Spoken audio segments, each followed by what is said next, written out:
السلام عليكم ورحمة الله وبركاته. إن الحمد لله نحمده ونستعينه ونستغفره ونعوذ بالله من شرور أنفسنا ومن سيئات أعمالنا. من يهده الله فلا مضل له ومن يضلل فلا هادي له. وأشهد أن لا إله إلا الله وحده لا شريك له وأشهد أن محمدا عبده ورسوله. يا أيها الذين آمنوا اتقوا الله حق تقاته ولا تموتن إلا وأنتم مسلمون. أما بعد فإن خير الحديث كتاب الله وأصدق السنن سنن محمد صلى الله عليه وسلم وشر الأمور محدثاتها وكل محدثة بدعة وكل بدعة ضلالة وكل ضلالة في النار. أعوذ بالله من الشيطان الرجيم. والسابقون الأولون من المهاجرين والأنصار والذين اتبعوهم بإحسان رضي الله عنهم ورضوا عنه وأعد لهم جنات تجري تحتها الأنهار وذلك الفوز الخالدين فيها أبدا وذلك الفوز العظيم. പ്രിയമുള്ള സഹോദരി സഹോദരന്മാരെ, സർവാധിനാഥനായ റബ്ബിൻ്റെ എല്ലാ വിധിവിലക്കുകളും സൂക്ഷിച്ചുകൊണ്ട് തഖ്വ കൈവിടാതെ ജീവിക്കാൻ ശ്രമിക്കണേ എന്ന പ്രവാചകൻ്റെ ഓരോ പ്രസംഗത്തിലുമുള്ള വസിയ്യത്ത് ഞാനിവിടെ ആവർത്തിച്ച് ഓർമ്മപ്പെടുത്തുകയാണ്. ഒരു മഹത്തായ വിഷയം ചർച്ച ചെയ്യാൻ വേണ്ടിയാണ് ഇന്ന് കേരള ജമിയത്തുൽ ഉലമ ഇങ്ങനൊരു ചരിത്ര സമ്മേളനം സംഘടിപ്പിച്ചിട്ടുള്ളത്. ചരിത്ര സമ്മേളനം എന്ന് പറയുമ്പോൾ പലരും വിചാരിച്ചിട്ടുണ്ടാവുക ഇന്ത്യൻ സ്വാതന്ത്ര്യത്തിൻ്റെ ചരിത്രം, അതുമല്ലെങ്കിൽ മുസ്ലിമീങ്ങളുടെ വികലമാക്കപ്പെട്ട ഇന്ത്യ ചരിത്രം, അതുമല്ലെങ്കിൽ മലബാർ കലാപത്തെക്കുറിച്ചുള്ള ചരിത്രം. ഇങ്ങനെ ചരിത്രത്തിൽ സാധാരണ ചരിത്ര സമ്മേളനങ്ങളിൽ വാദവിവാദങ്ങൾ ഉണ്ടാക്കുന്ന വിഷയങ്ങൾ തന്നെയാവും ജമിയത്തുൽ ഉലമയും ചർച്ചക്കെടുക്കുന്നത്. കാലിക്കറ്റ് യൂണിവേഴ്സിറ്റിയിലെയോ അതല്ലെങ്കിൽ കണ്ണൂർ യൂണിവേഴ്സിറ്റിയിലെയോ ഒക്കെ ചരിത്ര വിഭാഗത്തിലെ ചില തലവന്മാരും മറ്റുമൊക്കെയാവും ഇവിടെ സംസാരിക്കുക എന്നൊക്കെ ചില ആളുകളെങ്കിലും വിചാരിച്ചു കാണും.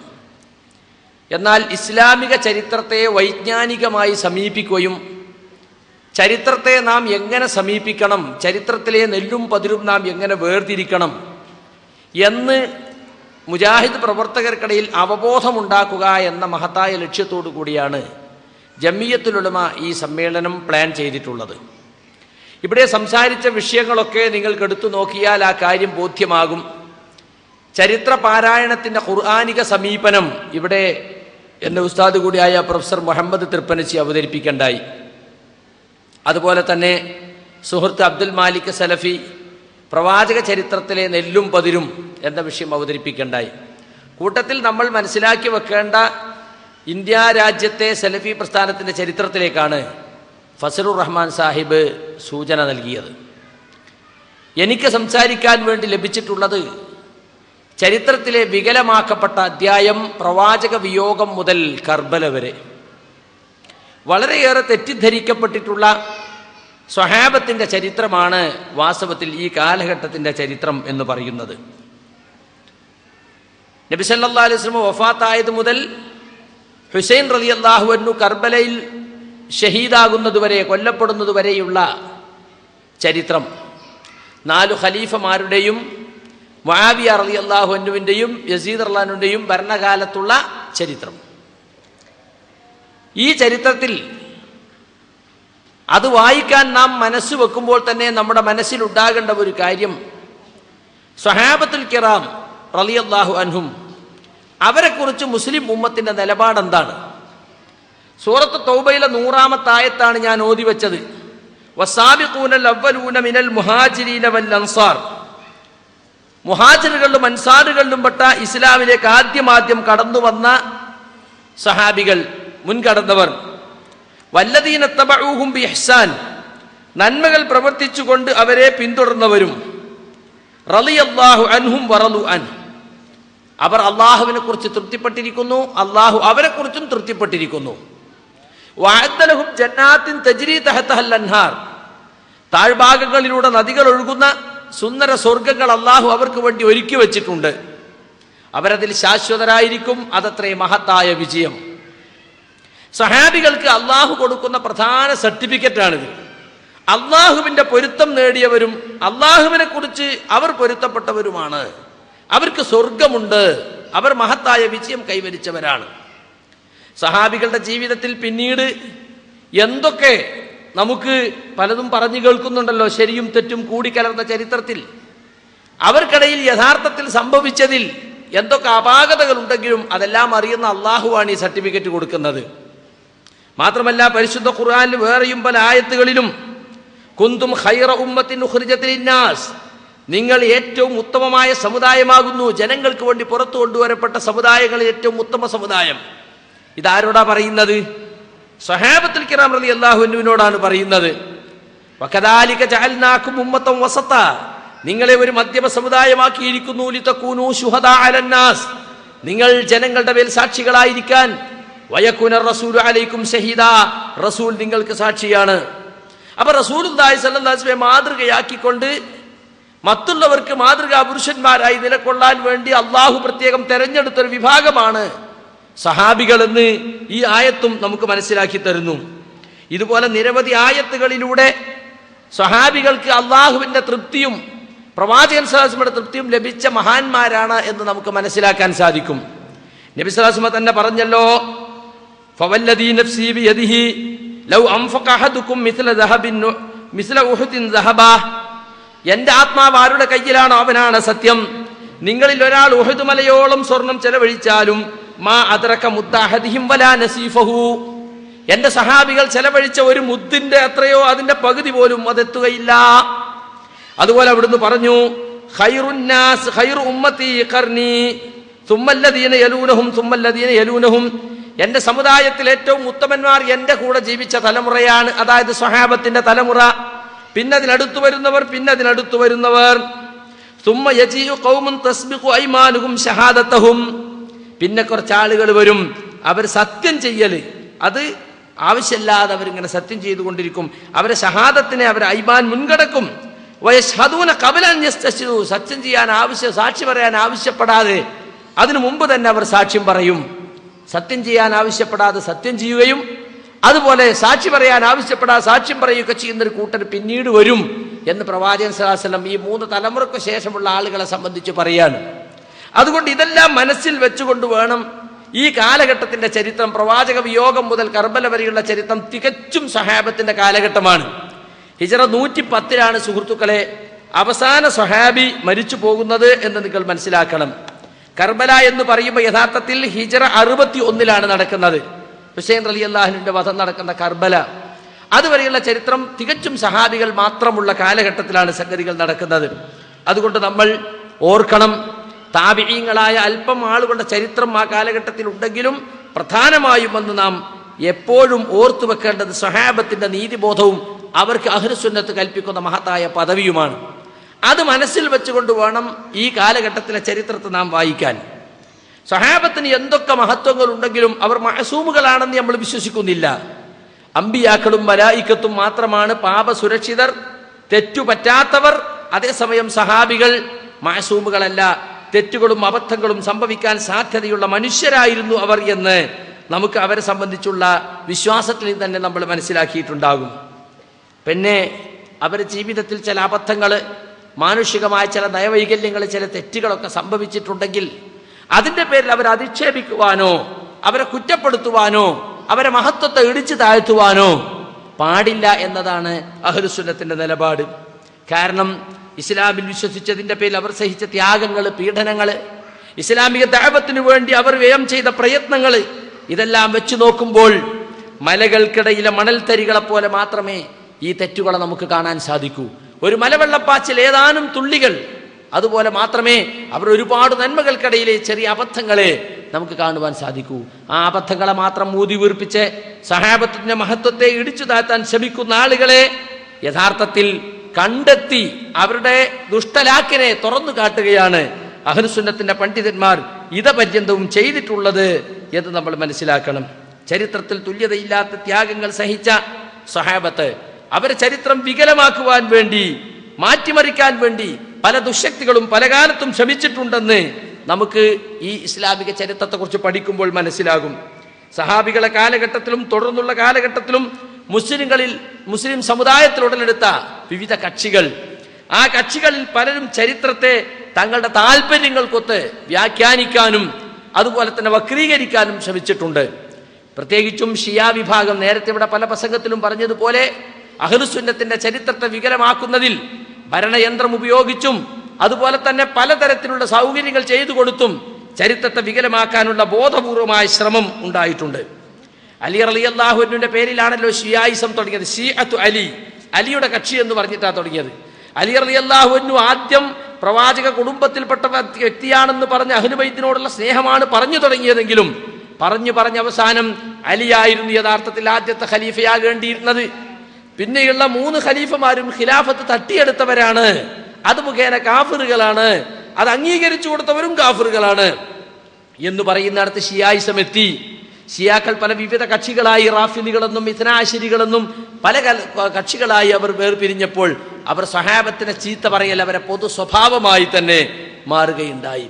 അങ്ങനെ പറഞ്ഞ് അവസാനം അവരെ കൂട്ടത്തിൽ ചില കക്ഷികൾ അലി റളിയല്ലാഹു അൻഹുവിൽ അള്ളാഹു അവതരിച്ചിട്ടുണ്ട്, അദ്ദേഹം ദൈവമാണ് എന്ന് വാദിക്കുന്നിടത്ത് വരെ യഥാർത്ഥത്തിൽ ഷിയാ കക്ഷികൾ എത്തിപ്പെടുകയുണ്ടായി. അങ്ങനെയുള്ള ആളുകൾ അലി റളിയല്ലാഹു അൻഹുവിനെ ഉയർത്തിക്കാട്ടാൻ വേണ്ടി സ്വഹാബത്തിനെ ഇടിച്ചു താഴ്ത്താൻ ശ്രമിച്ചിട്ടുണ്ട്. അഹ്ലുസുന്നത്തെ സംബന്ധിച്ചിടത്തോളം അലി റളിയല്ലാഹു അൻഹുവിനും മറ്റു സഹാബികളെ പോലുള്ള മഹത്വങ്ങൾ അംഗീകരിച്ചു കൊടുക്കുകയും അദ്ദേഹത്തിന്റെ പേര് കേൾക്കുമ്പോൾ റളിയല്ലാഹു അൻഹു എന്ന് പറയുകയും ചെയ്യുന്നവരാണ് യഥാർത്ഥത്തിൽ അഹ്ലുസുന്നത്ത്. അതിന്റെ പേരിൽ മറ്റു സഹാബികളെ ഇകഴ്ത്താനോ കുറവാക്കി പറയാനോ അഹ്ലുസുന്നത്ത് ഒരിക്കലും തന്നെ ശ്രമിച്ചിട്ടില്ല എന്ന് നമ്മൾ മനസ്സിലാക്കണം. അലി ഇബ്നു അബീ ത്വാലിബിന്റെ ചരിത്രത്തിൽ മാത്രമല്ല, പിന്നീട് അങ്ങോട്ട് അദ്ദേഹത്തിന്റെ സന്താന പരമ്പരകളിലേക്കും ഈ ചരിത്ര വക്രീകരണം കടന്നു പോവുകയുണ്ടായി. അവരിൽ പലരും, അലി ഇബ്നു അബീ ത്വാലിബിന്റെ സന്താന പരമ്പരയിൽപ്പെട്ട പലരും പാപസുരക്ഷിതരായ ഇമാമുകളാണെന്നും പ്രവാചക തുല്യരുമാണെന്ന അമിതമായ വാഴ്ത്തലുകൾ വരെ ചരിത്ര ഗ്രന്ഥങ്ങളിൽ സ്ഥലം പിടിക്കാൻ നമുക്ക് കാരണമായി. എന്നു മാത്രമല്ല, അലി റളിയല്ലാഹു അൻഹുവിനും മറ്റ് സഹാബികൾക്കുമിടയിൽ വിദ്വേഷവും പകയും ഉണ്ടായിരുന്നുവെന്നും വരുത്തി തീർക്കാൻ പല ശ്രമങ്ങളും ചരിത്രത്തിൽ നടന്നിട്ട് യഥാർത്ഥത്തിൽ അതൊന്നും സത്യമേ അല്ല. അലി റളിയല്ലാഹു അൻഹുവിന് മറ്റു സഹാബികളോടോ മറ്റു സഹാബികൾക്ക് അലി ഇബ്നു അബീ ത്വാലിബിനോടോ ഒരിക്കലും പകയും വിദ്വേഷവും അസൂയയും ഉണ്ടായിരുന്നില്ലെന്നും പരസ്പര സ്നേഹത്തോടു കൂടി റുഹമാഉ ബൈനഹും പരസ്പരം കാരുണ്യം കാണിച്ചുകൊണ്ടാണ്, സ്നേഹ ബഹുമാനങ്ങൾ കൈമാറിക്കൊണ്ടും ആദരവോടെയുമാണ് അവർ ജീവിച്ചത്. ഷെയ്ഖ് ഉസ്മാൻ ഇബ്നുൽ ഖുമയ്യിസ് എന്നൊരു പണ്ഡിതൻ ഈ അടുത്ത കാലത്ത് എഴുതിയിട്ടുള്ള ഗ്രന്ഥമാണിത്. ഹിക്മത്തും മിന താരീഖ്, ചരിത്രത്തിലെ ഒരു പ്രത്യേക ഘട്ടം. മാ ബൈന വഫാത്തിൻ നബിയ്യി ഇലാ മഖ്തലിൽ ഹുസൈൻ, റസൂലുള്ളാഹിന്റെ വഫാത്ത് മുതൽ ഹുസൈൻ റളിയല്ലാഹുവിന്റെ വധം വരെയുള്ള സംഭവങ്ങൾ, അതിൽ നടന്നുള്ള നെല്ലും പതിരും വേർതിരിച്ചൊരു മഹത്തായ ഗ്രന്ഥമാണിത്. യഥാർത്ഥത്തിൽ ഈ ഗ്രന്ഥത്തെ ആസ്പദമാക്കി ഒരു പ്രസംഗം നടത്തുകയാണെങ്കിൽ 3-4 മണിക്കൂർ ഉണ്ടായാലും സാധിക്കില്ല. അത്രമാത്രം ചരിത്രത്തിൽ പഠന വിധേയമാക്കേണ്ട ഒരു ഘട്ടമാണിത്. ഇത് പല സ്ഥലങ്ങളിലും സലഫി പണ്ഡിതന്മാർ അവിടെ ദായിമാർക്ക് ഫ്രീ ആയിട്ട് വിതരണം ചെയ്തുകൊണ്ടിരിക്കുകയാണ്. ജമിയത്ത് ഇഹ്യാത്തുർ റാസുൽ ഇസ്ലാമി നമ്മുടെ ദായിമാർക്ക് കൊണ്ടുപോയി കൊടുക്കാൻ അവിടെ ചെല്ലുമ്പോൾ പറയും, നിങ്ങളിത് കൊണ്ടുപോയിട്ട് നമ്മുടെ ദായിമാർക്ക് കൊടുക്കണം. കാരണം അത്രയേറെ തെറ്റിദ്ധരിക്കപ്പെട്ടുള്ള ചരിത്രം, നെല്ലും പതിരും പോലെ വേർതിരിക്കാൻ കഴിയാത്ത വിധം ഏതാണ് ശരി ഏതാണ് തെറ്റെന്ന് ദായിമാർക്ക് പോലും മനസ്സിലാകാത്ത വണ്ണം ഒരുപാട് വക്രീകരണങ്ങൾ നടന്നിട്ടുള്ള ഒരു വിഷയമാണിത്. ഈ പുസ്തകത്തിന്റെ മുഖവുരയിൽ ഷെയ്ഖ് ഉസ്മാൻ അൽ ഖുമയ്യിസ് പറയുന്നൊരു ഭാഗം നിങ്ങൾ പ്രത്യേകം ശ്രദ്ധിക്കണം. അദ്ദേഹം പറയാണ്, അതിന്റെ തംഹീദിൽ തന്നെ എടുത്തു പറഞ്ഞൊരു വാചകം, ഇന്ന മിൻ അഅ്ളമി അകാദിബി താരീഖ് സഅമു സാഇമീന അന്ന അസ്ഹാബ റസൂലില്ലാഹി സ്വല്ലല്ലാഹു അലൈഹി വസല്ലം കാനു യുദ്ബിറൂനൽ അദാവത ലിബഅദിഹിം ബഅലാ. ചരിത്രത്തിലെ ഏറ്റവും ഗുരുതരമായ കളവുകളിൽപ്പെട്ടൊരു കളവാണ് ജൽപ്പനക്കാരുടെ ഈ ജൽപ്പനം. അതായത് അള്ളാഹുവിന്റെ റസൂലിന്റെ പ്രവാചകന്മാർ പരസ്പരം ശത്രുത മനസ്സിൽ വെച്ചുകൊണ്ട് നടക്കുന്നവരായിരുന്നു, അവർ പരസ്പര വിദ്വേഷം മനസ്സിൽ വെക്കുന്നവരായിരുന്നു എന്നത് ഇസ്ലാമിക ചരിത്രത്തിലെ ഏറ്റവും ഗുരുതരമായ കളവുകളിൽപ്പെട്ടതാണ്. വഹാദാ ബാത്തിലുൻ, അത് നിരർത്ഥകമാണ്, അസത്യമാണ്. എന്നിട്ട് കുന്തും ഖൈറു ഉമ്മത്തിൻ എന്ന ആയത്തും ഖൈറുൻ നാസി ഖർനി എന്ന ഹദീസും ഒക്കെ കൊടുത്തുകൊണ്ട് അദ്ദേഹം അതിന്റെ നിരർത്ഥകത തെളിയിക്കുന്നുണ്ട്. എന്ന് മാത്രമല്ല, ചരിത്രം വായിക്കുമ്പോൾ ഇവിടെ ഖുർആന്റെ ചരിത്ര വീക്ഷണം പറയുന്നതിന് മുമ്പായിട്ട് നേരത്തെ പ്രവാചക ചരിത്രം പറഞ്ഞപ്പോൾ അബ്ദുൽ മാലിക് സലഫി സൂചിപ്പിച്ചൊരു വിഷയം, ചരിത്രം നാം വായിക്കേണ്ടത് യഥാർത്ഥത്തിൽ ഹദീസ് ഗ്രന്ഥങ്ങൾ വായിക്കുന്ന അതേ മനസ്സോടെയാണ്. ഹദീസ് ഗ്രന്ഥം വായിക്കുമ്പോൾ ഹദീസ് എന്ന് പറഞ്ഞാൽ വെറും ഹദീസ് എന്നല്ല നമ്മൾ പറയാ. വാദപ്രതിവാദത്തിനൊക്കെ വ്യവസ്ഥ എഴുതുമ്പോൾ പ്രമാണങ്ങൾ: 1 വിശുദ്ധ ഖുർആൻ, 2 സ്വഹീഹായ ഹദീസ്. വെറും ഹദീസ് എന്നല്ല. മുസ്ലിയാക്കന്മാർ ചിലപ്പോൾ ഹദീസ് എഴുതിയാൽ പോരെ, നമ്മളൊരു പറ്റൂല, സ്വഹീഹായ ഹദീസ്. എന്താ കാരണം? ദുർബലമായ, തെളിവിന് കൊള്ളാത്ത, ബലഹീനമായ ഒരുപാട് റിപ്പോർട്ടുകൾ ഹദീസ് ഗ്രന്ഥങ്ങളിലുണ്ട്. അതുകൊണ്ട് തന്നെ സ്വഹീഹ് മാത്രമേ സ്വീകരിക്കാവൂ, ലഈഫ് സ്വീകരിക്കാൻ പാടില്ല. സനദും മത്നും നോക്കി വിലയിരുത്തി മുസ്തലഹുൽ ഹദീസിന്റെ സാങ്കേതിക നിയമങ്ങൾ അനുസരിച്ച് സ്വഹീഹായത് മാത്രമേ സ്വീകരിക്കാൻ പാടുള്ളൂ. കാരണം ഹദീസുകൾ സഹീഹും ലഈഫും എന്ന് വേർതിരിക്കാൻ വേണ്ടി നമ്മുടെ മുൻഗാമികൾ ഒരുപാട് ത്യാഗങ്ങൾ സഹിച്ചിട്ടുണ്ട്. ആ കൂട്ടത്തിൽ പ്രവാചക ചരിത്രവും സഹാബത്തിന്റെ ചരിത്രവും സംശുദ്ധമാക്കാൻ വേണ്ടിയും നമ്മുടെ മുൻഗാമികൾ ത്യാഗങ്ങൾ സഹിച്ചിട്ടുണ്ട്. 10,000-കണക്കിന് റിപ്പോർട്ടർമാരുടെ ചരിത്രം അവർ ശേഖരിക്കുകയും കല്ലും നെല്ലും വേർതിരിക്കുകയും ചെയ്തിട്ടുണ്ട്. ചരിത്ര ഗ്രന്ഥങ്ങളിലേക്ക് കടന്നാൽ പലതിനും സനദ് തന്നെ ഉണ്ടാവില്ല. ഇനി സനദ് ഉണ്ടെങ്കിൽ തന്നെ സനദിൽ പറഞ്ഞ റിപ്പോർട്ടർമാരുടെ ചരിത്രം എവിടെയും കാണുകയില്ല. അതിന്റെ തർജ്ജമ തന്നെ കാണാൻ നമുക്ക് പ്രയാസമായിരിക്കും. അപ്പോ ഹദീസിനേക്കാളേറെ അന്വേഷിച്ച് ഉറപ്പുവരുത്താൻ ഹദീസിനേക്കാളേറെ പ്രയാസമുള്ളൊരു മേഖലയാണ് യഥാർത്ഥത്തിൽ ചരിത്രത്തിന്റെ മേഖല എന്ന് നമ്മൾ മനസ്സിലാക്കണം. അപ്പൊ സ്വഹീഹായ സനദോടു കൂടിയുള്ള ചരിത്രം മാത്രമേ മുസ്ലിമീങ്ങൾക്ക് സ്വീകാര്യമായതുള്ളൂ. ഇത് പറയാൻ കാരണം എന്താണെന്ന് വിചാരിച്ചാൽ ഇസ്ലാമിക ചരിത്രം മാത്രമാണ് സനദു സഹിതം രേഖപ്പെടുത്തിയിട്ടുള്ളത്. ഞാൻ എൻ്റെ ഈ വിഷയത്തിൽ നിങ്ങൾക്ക് കാണാൻ സാധിക്കും. അങ്ങനെയുള്ള ചരിത്ര ഗ്രന്ഥങ്ങൾ ഉണ്ടോ, നമുക്ക് വായിക്കാവുന്ന ഗ്രന്ഥങ്ങൾ ഏതൊക്കെയാണ് എന്നൊക്കെ ഇൻഷാ അല്ലാഹ് ഞാൻ ഈ വിഷയത്തിൽ പറയുന്നുണ്ട്. ചില ആളുകൾ ചോദിക്കും, നമ്മൾ ഈ രീതിയിൽ പോയാൽ നമുക്ക് ഒരുപാട് ചരിത്രം നഷ്ടപ്പെടൂലേ, സനദുള്ളത് മാത്രം എടുക്കാൻ നിന്നാൽ നമുക്ക് ചരിത്രം പ്രസംഗിക്കാൻ വിഷയമല്ലാണ്ടായി പോകുമോ, ചരിത്രം കിട്ടാണ്ടായി പോകുമോ എന്നൊക്കെ. നമ്മളൊരു കാര്യം മനസ്സിലാക്കണം. അള്ളാഹു ഖുർആനിൽ നമ്മോട് പറഞ്ഞ വലാ തഖ്ഫു മാ ലൈസ ലക ബിഹി ഇൽമുൻ, നിനക്ക് വ്യക്തമായ അറിവില്ലാത്ത ഒന്നിനെയും നീ പിന്തുടരാൻ പാടില്ല. ഇന്ന സമവൽ ബസറ വൽ ഫുആദ കുല്ലു ഉലൈക കാന അൻഹു മസ്ഊല, കേൾവിയും കാഴ്ചയും ഹൃദയവും അള്ളാഹുവിൽ ചോദ്യം ചെയ്യപ്പെടും. സനദുള്ള ഒരു സംഭവം നമുക്ക് കിട്ടിയാൽ അതുകൊണ്ട് നമുക്ക് ഇൽമു കിട്ടും. സനദില്ലാത്തൊരു സംഭവം അതുകൊണ്ട് ഇൽമു കിട്ടുന്നില്ല, നമുക്ക് വെറും ലന്ന് മാത്രമേ കിട്ടുന്നുള്ളൂ. അത് ശരിയായിരിക്കാം, തെറ്റായിരിക്കാം. ശരിയാണെന്ന് ഉറപ്പുള്ളത് മാത്രമേ സ്വീകരിക്കാൻ അല്ലാഹു സുബ്ഹാനഹു വ തആല നമുക്ക് അനുവാദം തന്നിട്ടുള്ളൂ. അതിന്റെ പേരിൽ മാത്രമേ നാം ചോദ്യത്തിന് വിധേയമാവുകയുള്ളൂ. നമ്മൾ മനസ്സിലാക്കണം, പ്രവാചകൻ സ്വല്ലല്ലാഹു അലൈഹി വസല്ലമയുടെ ചരിത്രവും സഹാബത്തിന്റെ ചരിത്രവും അൽഹംദുലില്ലാ സനദു സഹിതം തന്നെ നമുക്ക് ലഭിച്ചിട്ടുണ്ട്. അതുകൊണ്ട് അവിടെ നിൽക്കുവാൻ നമുക്ക് സാധിക്കണം. പിന്നീട് വന്നിട്ടുള്ള ബനു ഉമയ്യത്തിന്റെ ചരിത്രം, അബ്ബാസികളുടെ ചരിത്രം, ഇതിലൊക്കെ പലതരത്തിലുള്ള കൈകടത്തലുകൾ നടന്നിട്ടുണ്ട്. അതെല്ലാം വേർതിരിക്കാനുള്ള മാനദണ്ഡങ്ങൾ ഇസ്ലാമിക ചരിത്ര പണ്ഡിതന്മാർ രൂപപ്പെടുത്തി എടുത്തിട്ടുണ്ട്. താരിഖു തബരി, അതുപോലെ തന്നെ തബഖാത്ത് ഇബ്നു സഅദ്, അൽ ബിദായ വൻ നിഹായ പോലെയുള്ള ചരിത്ര ഗ്രന്ഥങ്ങളിലും തഫ്സീർ തബരി, തഫ്സീർ ഇബ്നു കസീർ പോലെയുള്ള തഫ്സീറുകളിലുമൊക്കെ മിക്ക ഹദീസ് ഗ്രന്ഥങ്ങളിലും സഹാബത്തിന്റെ ചരിത്രവും പ്രവാചകൻ സല്ലല്ലാഹു അലൈഹി വസല്ലം ചരിത്രവും പരാമർശിക്കപ്പെട്ടിട്ടുണ്ട്. അപ്പൊ ഹദീസുകളിലൂടെയും സനദ് സഹിതം ഉദ്ധരിച്ച ചരിത്ര ഗ്രന്ഥങ്ങളിലൂടെയുമാണ് സഹാബത്തിന്റെ ചരിത്രം നാം വായിക്കേണ്ടത്. ഇനി നമുക്ക് സനദ് കണ്ടെത്താൻ കഴിയാത്ത ഒരു സംഭവമാണ് സഹാബത്തിനെ കുറിച്ച് ഒരു ചരിത്രത്തിൽ നാം വായിക്കുന്നതെങ്കിൽ അവിടെ ഒരു പൊതു തത്വത്തിന്റെ അടിസ്ഥാനത്തിൽ നാം വിലയിരുത്തണം. സഹാബത്തിനെ കുറിച്ചുള്ള അഹ്ലുസുന്നത്തിന്റെ തീരുമാനം എന്താണ്? അസ്സഹാബത്തു കുല്ലുഹും ഉദൂൽ, സഹാബികൾ എല്ലാവരും നീതിമാന്മാരാണ്, സത്യസന്ധന്മാരാണ്, വിശ്വസ്തരാണ്, പ്രബലന്മാരാണ്. ഇതാണ് അഹ്ലുസുന്നത്തിന്റെ തീരുമാനം. ആ പൊതു തത്വത്തിന്റെ അടിസ്ഥാനത്തിൽ നാം വിലയിരുത്തണം. സനദുള്ള ചരിത്രങ്ങളിൽ തന്നെ സഹാബത്തിനെ ആക്ഷേപിക്കുന്നതോ അവരുടെ മഹത്വത്തിന് നിരക്കാത്തതോ ആയ വല്ല റിപ്പോർട്ടുകളും കണ്ടാൽ അതിന്റെ സനദ് നാം പരിശോധിച്ചു നോക്കണം. അങ്ങനെ പരിശോധിക്കുമ്പോൾ നമുക്ക് മനസ്സിലാകും, കള്ളന്മാര് കെട്ടിയുണ്ടാക്കിയ സ്വീകരിക്കാൻ കൊള്ളാത്ത റാവിമാരുള്ള ശരിയായ സനദില്ലാത്ത ചരിത്ര ഗ്രന്ഥങ്ങളിലാണ് നമുക്കത് കാണാൻ സാധിക്കുന്നത്. ശരിയായ ചരിത്ര ഗ്രന്ഥങ്ങളിൽ തന്നെ ചിലപ്പോൾ ഇത്തരത്തിലുള്ള ചില റിപ്പോർട്ടുകൾ കടന്നുകൂടിയിട്ടുണ്ടെങ്കിൽ തന്നെ അത് വേർതിരിക്കാനുള്ള മാനദണ്ഡങ്ങൾ നമുക്കൊന്നുണ്ട്. ഇസ്ലാമിക ചരിത്രത്തിന്റെ വായനക്കുള്ള ശരിയായ മാതൃക പറഞ്ഞ ഈ പുസ്തകത്തിൽ അദ്ദേഹം ആധുനികരായ ചില എഴുത്തുകാരുടെ പുസ്തകങ്ങളെ സംബന്ധിച്ച് പ്രബോധകന്മാരെ ഓർമ്മപ്പെടുത്തിയിട്ടുണ്ട്. ആധുനികരായ ചില എഴുത്തുകാർ രചിച്ചിട്ടുള്ള ചരിത്ര പുസ്തകങ്ങൾ ഈ വക തത്വങ്ങളൊന്നും പാലിക്കപ്പെടാതെ ചരിത്ര സംഭവങ്ങളെ പൊടിപ്പും തൊങ്കലും വെച്ച് കഥാരൂപത്തിൽ അവതരിപ്പിച്ച് വായനക്കാരെ ആകർഷിക്കുന്ന സാഹിത്യ പുസ്തകങ്ങളാക്കി മാറ്റാൻ വേണ്ടി ശ്രമിച്ചിട്ടുണ്ട്. റിപ്പോർട്ടർമാർ സത്യസന്ധരാണോ, ഈ റിപ്പോർട്ട് സഹീഹാണോ എന്നൊന്നും പരിഗണിക്കാതെ വായനാ സുഖത്തിനു വേണ്ടി അവരുടെ വകയായി പലതും ചേർത്തിക്കൊണ്ട് പ്രസംഗത്തിനും അതുപോലത്തെ ലേഖനത്തിനും കൊഴുപ്പ് കൂട്ടാത്ത തരത്തിൽ ചരിത്രത്തെ വളച്ചൊടിച്ചിട്ടുണ്ട്. അങ്ങനത്തെ ചില ഗ്രന്ഥങ്ങളെ സംബന്ധിച്ച് ഹിക്മത്ത് മിന താരിഖ് എന്ന ഗ്രന്ഥത്തിൽ അശൈഖ് ഉസ്മാൻ അൽ ഖമീസ് പറയാണ്, സിൽസിലത്തുൽ അബ്ഖരിയാത്ത്, അബ്ബാസ് മഹ്മൂദുൽ അഖാദ് എന്ന് പറയുന്ന ഈ അടുത്ത കാലത്ത് ജീവിച്ച ചരിത്ര ഒരു സാഹിത്യകാരൻ, അദ്ദേഹത്തിന് അൽ അബ്ഖരിയാത്ത് എന്ന പരമ്പര ഗ്രന്ഥങ്ങൾ. അതുപോലെ ഖാലിദ് മുഹമ്മദ് ഖാലിദിന്റെ റിജാലുൻ ഹൗല റസൂൽ, പല ആളുകളും ഖുതുബക്കൊക്കെ അവലംബിക്കുന്ന ഒരു പുസ്തകമാണ്. നമ്മുടെ നാട്ടിൽ കെ മുഹമ്മദ് മദനി പരിഭാഷപ്പെടുത്തിയ സഹാബികൾ എന്ന പുസ്തകം 100 സഹാബികളുടെ ചരിത്രം, അതിൽ 60 എണ്ണോ തിന്നെടുത്താണ്. ഈ റിജാലുൻ ഹൗല റസൂല്, അതാ അങ്ങോട്ട് നോക്കൂ, ആരാണ് വരുന്നത്? അത് സൽമാനല്ലേ? അദ്ദേഹം എവിടെ നിന്നാണ് വരുന്നത്? പേർഷ്യയിൽ നിന്നല്ലേ? അദ്ദേഹത്തിന്റെ മുഖത്തേക്ക് നോക്കൂ. ഇങ്ങനെയാണ്. അപ്പൊ ചരിത്രം കുറച്ചേ ഉണ്ടാവുള്ളൂ. പിന്നെ നമ്മൾ പൊടിപ്പും തൊങ്കലും വെച്ചിട്ട് അതിനങ്ങോട്ട് കഥയാക്കുക. റിജാലുൻ ഹൗല റസൂൽ എന്ന പുസ്തകത്തിലുള്ള അബദ്ധങ്ങളെ മാത്രം പരാമർശിച്ചുകൊണ്ട് ഒരു പുസ്തകം ഇന്നലെ വരെ എനിക്ക് കാണാനിടയായി. അതുകൊണ്ട് അദ്ദേഹത്തിന്റെ ഖുലഫാഉർ റസൂൽ എന്ന പുസ്തകം, നിസാഉൽ ഹൗല റസൂൽ എന്ന പുസ്തകം, ഇതെല്ലാം ഈ രീതിയിൽ രചിക്കപ്പെട്ടതാണ്. അതുപോലെ ത്വാഹ ഹുസൈന്റെ ഗ്രന്ഥങ്ങൾ, എല്ലാത്തിലും മുസ്ലിം ഉമ്മത്തിൽ പൊതുവെ അംഗീകരിക്കപ്പെട്ട എല്ലാത്തിലും സംശയം ജനിപ്പിക്കുന്ന ശൈലിയാണ് അയാൾ സ്വീകരിച്ചത്. അശ്ശഅറുൽ ജാഹിലി എന്ന അദ്ദേഹത്തിന് കുപ്രസിദ്ധമായ ഗ്രന്ഥമുണ്ട്.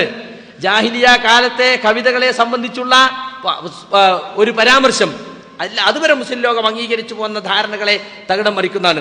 അദ്ദേഹത്തിന്റെ മൗഖഅത്തുൽ ജമൽ എന്ന പുസ്തകം, അലിയും ബനൂഹു എന്ന ഗ്രന്ഥം, അൽ ഫിത്നത്തുൽ കുബ്ര എന്ന ഗ്രന്ഥം, ഇതെല്ലാം ഈ രൂപത്തിൽ സഹിയും ലഈഫും വേർതിരിക്കാതെ ചരിത്രത്തിലെ പല വക്രീകരണങ്ങൾ നടന്നിട്ടുള്ളതാണ്.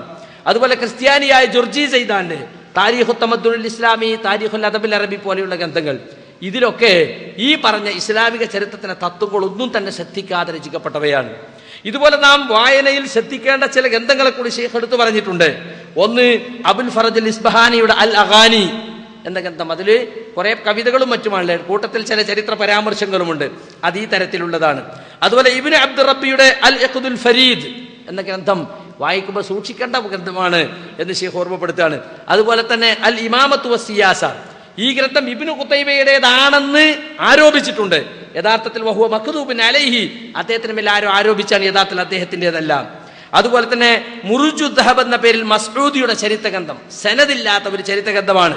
ശൈഖുൽ ഇസ്ലാം ഇബ്നു തൈമിയ താരീഖുൽ മസ്ഊദിയെ സംബന്ധിച്ച് പറയുന്നത്, ഫീ താരീഖിൽ മസ്ഊദി മിനൽ അകാദീബി മാ ലാ യുഹ്സിഹി ഇല്ലല്ലാഹ്. മസ്ഊദിയുടെ ചരിത്ര ഗ്രന്ഥത്തിൽ ധാരാളം കളവുകളുണ്ട്, അള്ളാഹ്ക്ക് മാത്രം ഇത് കണക്കാക്കാൻ കഴിയില്ല, അത്ര കണക്കറ്റ എണ്ണമറ്റ കളവുകൾ. فكيف يوثق بحكاية منقطعة الإسناد في كتاب قد عرف بكثرة الكذب. കളവുകൾ ആധിക്യം കൊണ്ട് അറിയപ്പെട്ട ഒരു ഗ്രന്ഥത്തിലെ സനദ് മുൻകത്തിയായ ഒരു കഥയെ എങ്ങനെ വിശ്വസിക്കാൻ കൊള്ളും എന്ന അദ്ദേഹത്തിന്റെ മിൻഹാജ് സുന്നത്തുൻ നബവിയ്യ എന്ന് പറയുന്ന ഷിയാക്കളെ ഖണ്ഡിച്ചുകൊണ്ട് എഴുതിയിട്ടുള്ള, നേരത്തെ ഇവിടെ പ്രൊഫസർ മുഹമ്മദ് റിപ്പനച്ചി സൂചിപ്പിച്ചില്ലേ, ഭരണമാണ് ഇസ്ലാമിലെ പ്രധാനമെന്ന് വാദിച്ച ഷിയാക്കൾക്ക് മറുപടി പറഞ്ഞുകൊണ്ട് മിൻഹാജ് സുന്നത്തുൻ നബവിയ്യ. പിന്നീട് വന്ന ആധുനിക പണ്ഡിതന്മാർ അതിന് വ്യാഖ്യാനം വിശദീകരണം എഴുതിയിട്ടുണ്ട്. മാഷാ അല്ലാഹ്, വായിച്ചിരിക്കേണ്ട ഒരു മഹത്തായ ഗ്രന്ഥമാണത്. ഇബ്നു ഹജർ അസ്കലാനി തന്നെ പറഞ്ഞിട്ടുണ്ട് മസ്ഊദിയുടെ ഗ്രന്ഥങ്ങളെ പറ്റി, വഖുത്ബുഹു ത്വാഫിഹത്തുൻ ബിഅന്നഹു കാന ശിയഇയ്യ മുഅ്തസിലിയ്യ, ശീവാദക്കാരനും മുഅ്തസിലിവാദക്കാരനുമായിരുന്നു. പലതും കുത്തി നിറച്ച ഗ്രന്ഥമാണ് അദ്ദേഹത്തിൻ്റെത്. അതുപോലെ ശറഹു നഹ്ജുൽ ബലാഗ എന്ന പേരിൽ അബ്ദുൽ ഹമീദ് ബിൻ അബിൽ ഹദീദുൽ മുഅ്തസിലി, നഹ്ജുൽ ബലാഗ എന്നത് അലി ബിൻ അബി താലിബിൻ്റെതാണെന്നാണ് പറയപ്പെടുന്നത്. യഥാർത്ഥത്തിൽ അദ്ദേഹത്തിന്റെ പേരിൽ ആരോ ആരോപിച്ചതാണെന്നാണ് അതിന്റെ യഥാർത്ഥ ചരിത്രം. അതിനൊരു ശറഹ് എഴുതിയിട്ട് അബ്ദുൽ ഹമീദ് ബിൻ അബിൽ ഹദീദുൽ മുഅ്തസിലി. ഇതിൽ പല ചരിത്ര പരാമർശങ്ങളുമുണ്ട്, പക്ഷെ അത് സൂക്ഷിക്കണം, അതിൽ പല അബദ്ധങ്ങളുമുണ്ട്. അതുപോലെ യാക്കൂബിയുടെ ചരിത്ര ഗ്രന്ഥം, സനദില്ലാത്ത മറാസീലുകൾ എന്ന് പറഞ്ഞ മുർസലായ ചരിത്രങ്ങൾ മാത്രമുള്ളതാണ്. വസാഹിബുഹു മുത്തഹമുൻ, അതിന്റെ കർത്താവ് ആരോപിത വിധേയനാണ്, ആരോപണങ്ങൾക്ക് വിധേയനായ വ്യക്തിയാണ്. അപ്പൊ ഇതൊക്കെ പറയുമ്പോൾ ആളുകൾ ചോദിക്കും, പിന്നെ ഏത് ചരിത്രഗ്രന്ഥ നമുക്ക് വിശ്വസനീയമായി വായിക്കാവുന്നത്? അതിനാണ് ഞാൻ നേരത്തെ പറഞ്ഞത്, സനദുകൾ സഹിതം രേഖപ്പെടുത്തിയ ചരിത്രങ്ങളാണ് നാം വായിക്കേണ്ടത്. സംശയം വന്നാൽ സനദ് പരിശോധിക്കാൻ നമുക്ക് കഴിയുമെങ്കിൽ ഏറ്റവും നല്ലത് അങ്ങനെയുള്ള ചരിത്രഗ്രന്ഥമാണ്. സനദുകൾ പരിശോധിച്ച് ഉറപ്പുവരുത്താൻ കഴിവില്ലെങ്കിൽ നമുക്ക് വായിക്കാവുന്ന ഗ്രന്ഥങ്ങളാണ് നേരത്തെ പറഞ്ഞ ഇബ്നു കസീറിന്റെ അൽ ബിദായ വന്നിഹായ, അതുപോലെ തന്നെ ഇമാം ദഹബിയുടെ താരീഖുൽ ഇസ്ലാം, അതുപോലെ അബൂബക്കർ ബിൻ അൽ അറബി അൽ അവാസിം അൽ ഖവാസിം. ഇത് അവിടെ സൗദി അറേബ്യയിലെ ലജ്നത്തുദ് ദായിമ, അവിടുത്തെ ദാറുൽ ഇഫ്ത ഫ്രീ ആയിട്ട് വിതരണം ചെയ്യുന്ന പുസ്തകമാണ്. അൽ അവാസിം അൽ ഖവാസിം ഫി തഹ്ഖീഖ് മവാഖിഫി സഹാബ ബഅദ വഫാത്തിൻ നബി സല്ലല്ലാഹു അലൈഹി വസല്ലം. പ്രവാചകന്റെ വഫാത്തിന് ശേഷം സഹാബികൾ സ്വീകരിച്ച നിലപാട് അത് എന്തായിരുന്നുവെന്ന് ശരിക്കും തെളിയിക്കുന്ന ഗ്രന്ഥം. അതിനെ സംബന്ധിച്ചാണല്ലോ പല ആക്ഷേപങ്ങളുള്ളത്. അതിനൊക്കെ വ്യക്തമായി മറുപടി പറയുന്ന ഗ്രന്ഥമാണ് അൽ അവാസിം അൽ ഖവാസിം. ഖാലി അബൂബക്കർ ബിൽ അറബിയാണ് ആ ഗ്രന്ഥം എഴുതിയിട്ടുള്ളത്. അതിനെ സംബന്ധിച്ച് ഹിക്മത്ത് മിന താരീഖിൽ പറയുന്നത് വഹുവ മിൻ അഫ്ളലിൽ കുതുബില്ലത്തി തകല്ലമത ഹാദിഹിൽ ഫത്ര. ഈ കാലഘട്ടത്തെ കുറിച്ച് സംസാരിച്ച ഗ്രന്ഥങ്ങളിൽ ഏറ്റവും നല്ല ഗ്രന്ഥമാണത്. ഹിക്മത്ത് മിന താരീഖ് രചിക്കാൻ ഷീഖ് ഹുമയ്യിസ് അവലംബിച്ച പ്രധാന ഗ്രന്ഥങ്ങളിലൊന്ന് ഈ ഗ്രന്ഥമാണ്. അതുപോലെ തന്നെ ഇബ്നു സഅദിന്റെ തബഖാത്തും ഇതുപോലെയുള്ള നല്ല ഗ്രന്ഥമാണ്. ഖുലഫാഉർ റാഷിദുകളുടെ ചരിത്രം, മൊത്തത്തിൽ സഹാബികളുടെ ചരിത്രം അറിയാൻ ആഗ്രഹിക്കുന്നവർക്ക് വായിക്കാവുന്ന മറ്റു ചില ഗ്രന്ഥങ്ങൾ ഇവിടെ സൂചിപ്പിക്കുകയാണ്. ഈ പ്രസംഗം പിന്നീട് കേൾക്കുന്നവർക്കും ബൈലക്സിലും മറ്റും കേട്ടുകൊണ്ടിരിക്കുന്ന ഉപകാരത്തിന് വേണ്ടി പറയാണ്. മർവിയാത്തു അബി മിഖ്നഫ് ഫി താരീഖ് തബരി, doctor Yahya Ibrahim al Yahya. അതുപോലെ തന്നെ തഹ്ഖീഖ് മൗഖിഫ് സഹാബ മിനൽ ഫിതൻ, ഡോക്ടർ മുഹമ്മദ് അംഹസൂൻ. അസ്റുൽ ഖിലാഫത്തി റാഷിദ, doctor Akram Diya ul Umari. താരീഖ് ഖലീഫത്ത് ബിൻ ഖയ്യാദ്. അതുപോലെ ഇബ്നു ശബ്ബയുടെ താരീഖുൽ മദീന. അഹദാത്ത് വ അഹാദീസ് ഫിത്നത്തുൽ ഹറജ്, ഡോക്ടർ അബ്ദുൽ അസീസ് ദഖാൻ. അഖ്താഉ യജ്ബൻ തുസഹ ബിൻ താരീഖ്, ഡോക്ടർ ജമാൽ അബ്ദുൽ ഹാദി വ ഡോക്ടർ വഫ ജുമുഅ. ഇതൊക്കെ ആധുനിക പണ്ഡിതന്മാരാണ്. പക്ഷേ ഈ ചരിത്ര പാഠത്തിന്റെ നിയമങ്ങളെ മനസ്സിലാക്കി കൊണ്ട് രചിക്കപ്പെട്ടിട്ടുള്ള ആധുനിക ഗ്രന്ഥങ്ങളാണ്. ഇതൊക്കെ പറയാൻ കാരണം ഒരുപാട് ചരിത്ര ഗ്രന്ഥങ്ങൾ നമ്മുടെ മുമ്പിലൊക്കെ ഉണ്ടാകും. പക്ഷെ അതൊക്കെ കല്ലും നെല്ലും വേർതിരിക്കാൻ കഴിവുള്ള ആളുകൾ അത് വേർതിരിച്ചെഴുതിയ ഗ്രന്ഥങ്ങളാണ് നമ്മൾ വായിക്കേണ്ടത്. കുറേ കള്ളക്കഥകൾ വായിച്ച് സമയം കളഞ്ഞ് പിന്നെ കുറെ കഴിഞ്ഞിട്ട് അത് കള്ളക്കഥയും തിരിഞ്ഞിട്ട് കാര്യമില്ലല്ലോ. സഹീഹായത് മാത്രം വായിക്കാനുള്ള ഒരു പ്രവണത പ്രബോധകന്മാരിലും പ്രത്യേകിച്ച് മുസ്ലിം വായനക്കാരിലും ഉണ്ടാകേണ്ടതുണ്ട്. അതുപോലെ തന്നെ ഏതൊരു ചരിത്രകൃതി വായിക്കുമ്പോഴും നാം ശ്രദ്ധിക്കേണ്ട ഒരു പ്രധാന കാര്യം, ഗ്രന്ഥകാരന്മാർ ചരിത്ര സംഭവങ്ങളെ വിശകലനം നടത്തുകയും അതിനെ സംബന്ധിച്ച് വിധി പ്രസ്താവിക്കുകയും ചെയ്യും. ആ വിധി പ്രസ്താവത്തെയും നിഗമനങ്ങളെയും നാം ഒരിക്കലും അന്ധമായി അനുകരിക്കാൻ പാടില്ല. ചരിത്ര സംഭവത്തെ വിശകലനം നടത്തുമ്പോൾ ആ അടിസ്ഥാന ചരിത്രം നേർക്കുനേരെ പഠിച്ച് നമ്മൾ അതിനെ വിലയിരുത്തുകയാണ് വേണ്ടത്. ഗ്രന്ഥകാരന്റെ വിലയിരുത്തൽ സത്യമായിരിക്കാം, അസത്യമായിരിക്കാം. അതുകൊണ്ട് അവിടെ ഒരുതരം തഖ്ലീദ് മനസ്ഥിതിയും നമുക്കുണ്ടായിക്കൂടാ. നീതിയും നിഷ്പക്ഷതയും ചരിത്രത്തെ വിലയിരുത്തുന്നതിൽ നമുക്കുണ്ടാവേണ്ടതുണ്ട്. കാരണം ഓരോ ചരിത്ര സംഭവം വിലയിരുത്തുമ്പോൾ നമ്മൾ മനസ്സിലാക്കണം, ആ ചരിത്ര സംഭവം നടക്കുന്ന കാലഘട്ടത്തിന്റെ രാഷ്ട്രീയ, സാമൂഹ്യ, മതപരമായ എല്ലാ പശ്ചാത്തലങ്ങളുമായും അതിന് ബന്ധമുണ്ട്. അതിൻ്റെയൊക്കെ സ്വാധീനം പ്രത്യക്ഷമായും പരോക്ഷമായും ആ ചരിത്ര സംഭവത്തിൽ ഉണ്ടായിരിക്കും. അതുകൊണ്ട് ആ കാലഘട്ടത്തെ വിലയിരുത്തിക്കൊണ്ടല്ലാതെ ചരിത്ര സംഭവങ്ങളെ നാം വേറിട്ട് മനസ്സിലാക്കാൻ ശ്രമിക്കരുത്. സഹാബികളുടെ ചരിത്രം വായിക്കുമ്പോൾ നേരത്തെ പറഞ്ഞതുപോലെ രണ്ടു കാര്യങ്ങൾ നാം മനസ്സിൽ വെക്കണം. ഒന്ന്, പ്രവാചകന്മാരെ കഴിഞ്ഞാൽ പിന്നെ മനുഷ്യ സമൂഹത്തിൽ ഏറ്റവും ഉത്തമന്മാർ പ്രവാചകന്മാരെ അനുധാവനം ചെയ്ത അവരുടെ സ്വഹാബിമാരാണ്, അള്ളാഹും റസൂലും പ്രശംസിച്ച മഹാന്മാർ. രണ്ട്, തെറ്റുപറ്റാൻ സാധ്യതയില്ലാത്ത മഅസൂമുകളല്ല അവരെന്നും അവരുടെ ഇജ്മാഅ് മാത്രമാണ്, അവരെ ഏകോപിച്ച തീരുമാനം അതുമാത്രമാണ് പ്രമാണമായി അഹ്ലുസുന്നത്ത് അംഗീകരിക്കുന്നത്. ഒറ്റപ്പെട്ട സഹാബിയുടെ അഭിപ്രായത്തെ ഒരിക്കലും പ്രമാണമല്ല. ഖൗലു സഹാബി ലൈസ ബിഹുജ്ജ എന്ന് ഉസൂലിന്റെ കിതാബുകളിലൊക്കെ പറയാം. ഒരു സഹാബിയുടെ ഒറ്റപ്പെട്ട അഭിപ്രായം പ്രമാണമല്ല. അതേസമയം സഹാബത്തിന്റെ ഇജ്മാഅ് അത് പ്രമാണമാണ്. കാരണം ഇന്നല്ലാഹ ലാ യജ്മഉ ഉമ്മത്തി അലാ ളലാല, എന്റെ ഉമ്മത്തെ ഒരിക്കലും അല്ലാഹു ളലാലത്തിൽ ഒരുമിച്ച് കൂട്ടുകയില്ല എന്ന ഹദീസിന്റെ അടിസ്ഥാനത്തിൽ. പക്ഷേ അവരിൽ ഓരോ വ്യക്തികളിലും പാപസുരക്ഷിതരാണോ? ഒരിക്കലുമല്ല. അവരോടുള്ള സ്നേഹം ചരിത്ര യാഥാർത്ഥ്യങ്ങളെ മായ്ച്ചു കളയുന്നതിനോ മൂടിവെക്കുന്നതിനോ ഒരിക്കലും തന്നെ നമുക്ക് കാരണമായിക്കൂടാ. സഹാബത്തിന്റെ കാലഘട്ടത്തിലുണ്ടായ ചില അനിഷ്ട സംഭവങ്ങൾ, ആ അനിഷ്ട സംഭവങ്ങളോടുള്ള അഹ്ലുസുന്നത്തിന്റെ നിലപാട് അതിൽ വെറുതെ നാം മുഴുകി അഭിപ്രായം പറഞ്ഞ് അങ്ങോട്ടും ഇങ്ങോട്ടും കക്ഷി ചേർന്ന് ഒരിക്കലും തന്നെ സംസാരിക്കാൻ പാടില്ല എന്നതാണ് അഹ്ലുസുന്നത്തിന്റെ നിലപാട്. നിങ്ങൾക്ക് വായിക്കാൻ കിട്ടുന്ന ദഅവാ ബുക്സ് പുറത്തിറക്കിയ ഈ പുസ്തകം, മുആവിയ റളിയല്ലാഹു അൻഹു എന്ന പുസ്തകം, മൻ സബ്ബ സഹാബ വ മുആവിയ ഫഉമ്മുഹു ഹാവിയ, ഇതിന്റെ ചില ഭാഗങ്ങൾ ഇസ്ലാഹ് മാസികയിൽ കബീർ എം പറളി വിവർത്തനം ചെയ്തിരുന്നു. അദ്ദേഹത്തിന് തന്നെയാണ് ഈ പുസ്തകം. ഈ പുസ്തകം നിങ്ങൾ വായിക്കേണ്ടതാണ്. കാരണം സഹാബത്തിനോടുള്ള, സഹാബികളുടെ കാലഘട്ടത്തിലുണ്ടായ അനിഷ്ട സംഭവങ്ങളോടുള്ള അഹ്ലുസുന്നത്തിന്റെ നിലപാട് എന്താണ് എന്ന് വ്യക്തമായി തന്നെ ഇതിൽ പറഞ്ഞിട്ടുണ്ട്. പ്രധാനമായും 3 വീക്ഷണക്കാരായിരുന്നു സഹാബികൾ. ഈ പുസ്തകത്തിന്റെ 53-ാമത്തെ പേജിൽ പറയാണ്, ഒന്ന്, ഒരു വിഭാഗം സത്യത്തിന്റെ കക്ഷികളാണ്, മറുവിഭാഗം അക്രമികളുമാണ് എന്ന് വിശ്വസിക്കുന്നവർ. അക്രമികൾക്കെതിരെ സത്യത്തിന്റെ കക്ഷികളോട് ചേർന്ന് യുദ്ധം ചെയ്യൽ തങ്ങളുടെ ബാധ്യതയായി അവർ വിശ്വസിച്ചു. അവരുടെ ഇജ്തിഹാദി ഫലം അതായിരുന്നു. അതനുസരിച്ച് അവർ പ്രവർത്തിക്കുകയും ചെയ്തു. അവരെ സംബന്ധിച്ചിടത്തോളം നീതിമാനായ ഇമാമിനൊപ്പം ചേർന്ന് അക്രമിയോട് യുദ്ധം ചെയ്യുന്നതിൽ വീഴ്ച വരുത്തുന്നത് ശരിയല്ലായിരുന്നു. രണ്ടാമത്തെ വിഭാഗം ആദ്യ കക്ഷികളിൽ നിന്ന് വ്യത്യസ്ത വീക്ഷണമായിരുന്നു ഇവരുടേത്. സത്യം മറ്റേ കക്ഷികളിലാണെന്ന ധാരണയായിരുന്നു അവരുടേത്. അവരുടെ ഇജ്തിഹാദ് അങ്ങനെയായിരുന്നു. അതുകൊണ്ട് തന്നെ സത്യത്തിന്റെ കക്ഷികളെ സഹായിക്കാനും അവരുമായി ചേർന്ന് അക്രമികൾക്കെതിരെ യുദ്ധത്തിലേർപ്പെടാനും അവർ തയ്യാറായി. 3, തദ്വിഷേകമായി വ്യക്തമായ ഒരു തീരുമാനത്തിലെത്താൻ കഴിയാത്തവരായിരുന്നു സഹാബികളിൽ ഈ വിഭാഗം. 2 വിഭാഗത്തിൽ ആരാണ് ശരിയുടെ ഭാഗത്തെന്ന് തീർപ്പ് കൽപ്പിക്കാൻ അവർക്കാകുമായിരുന്നില്ല.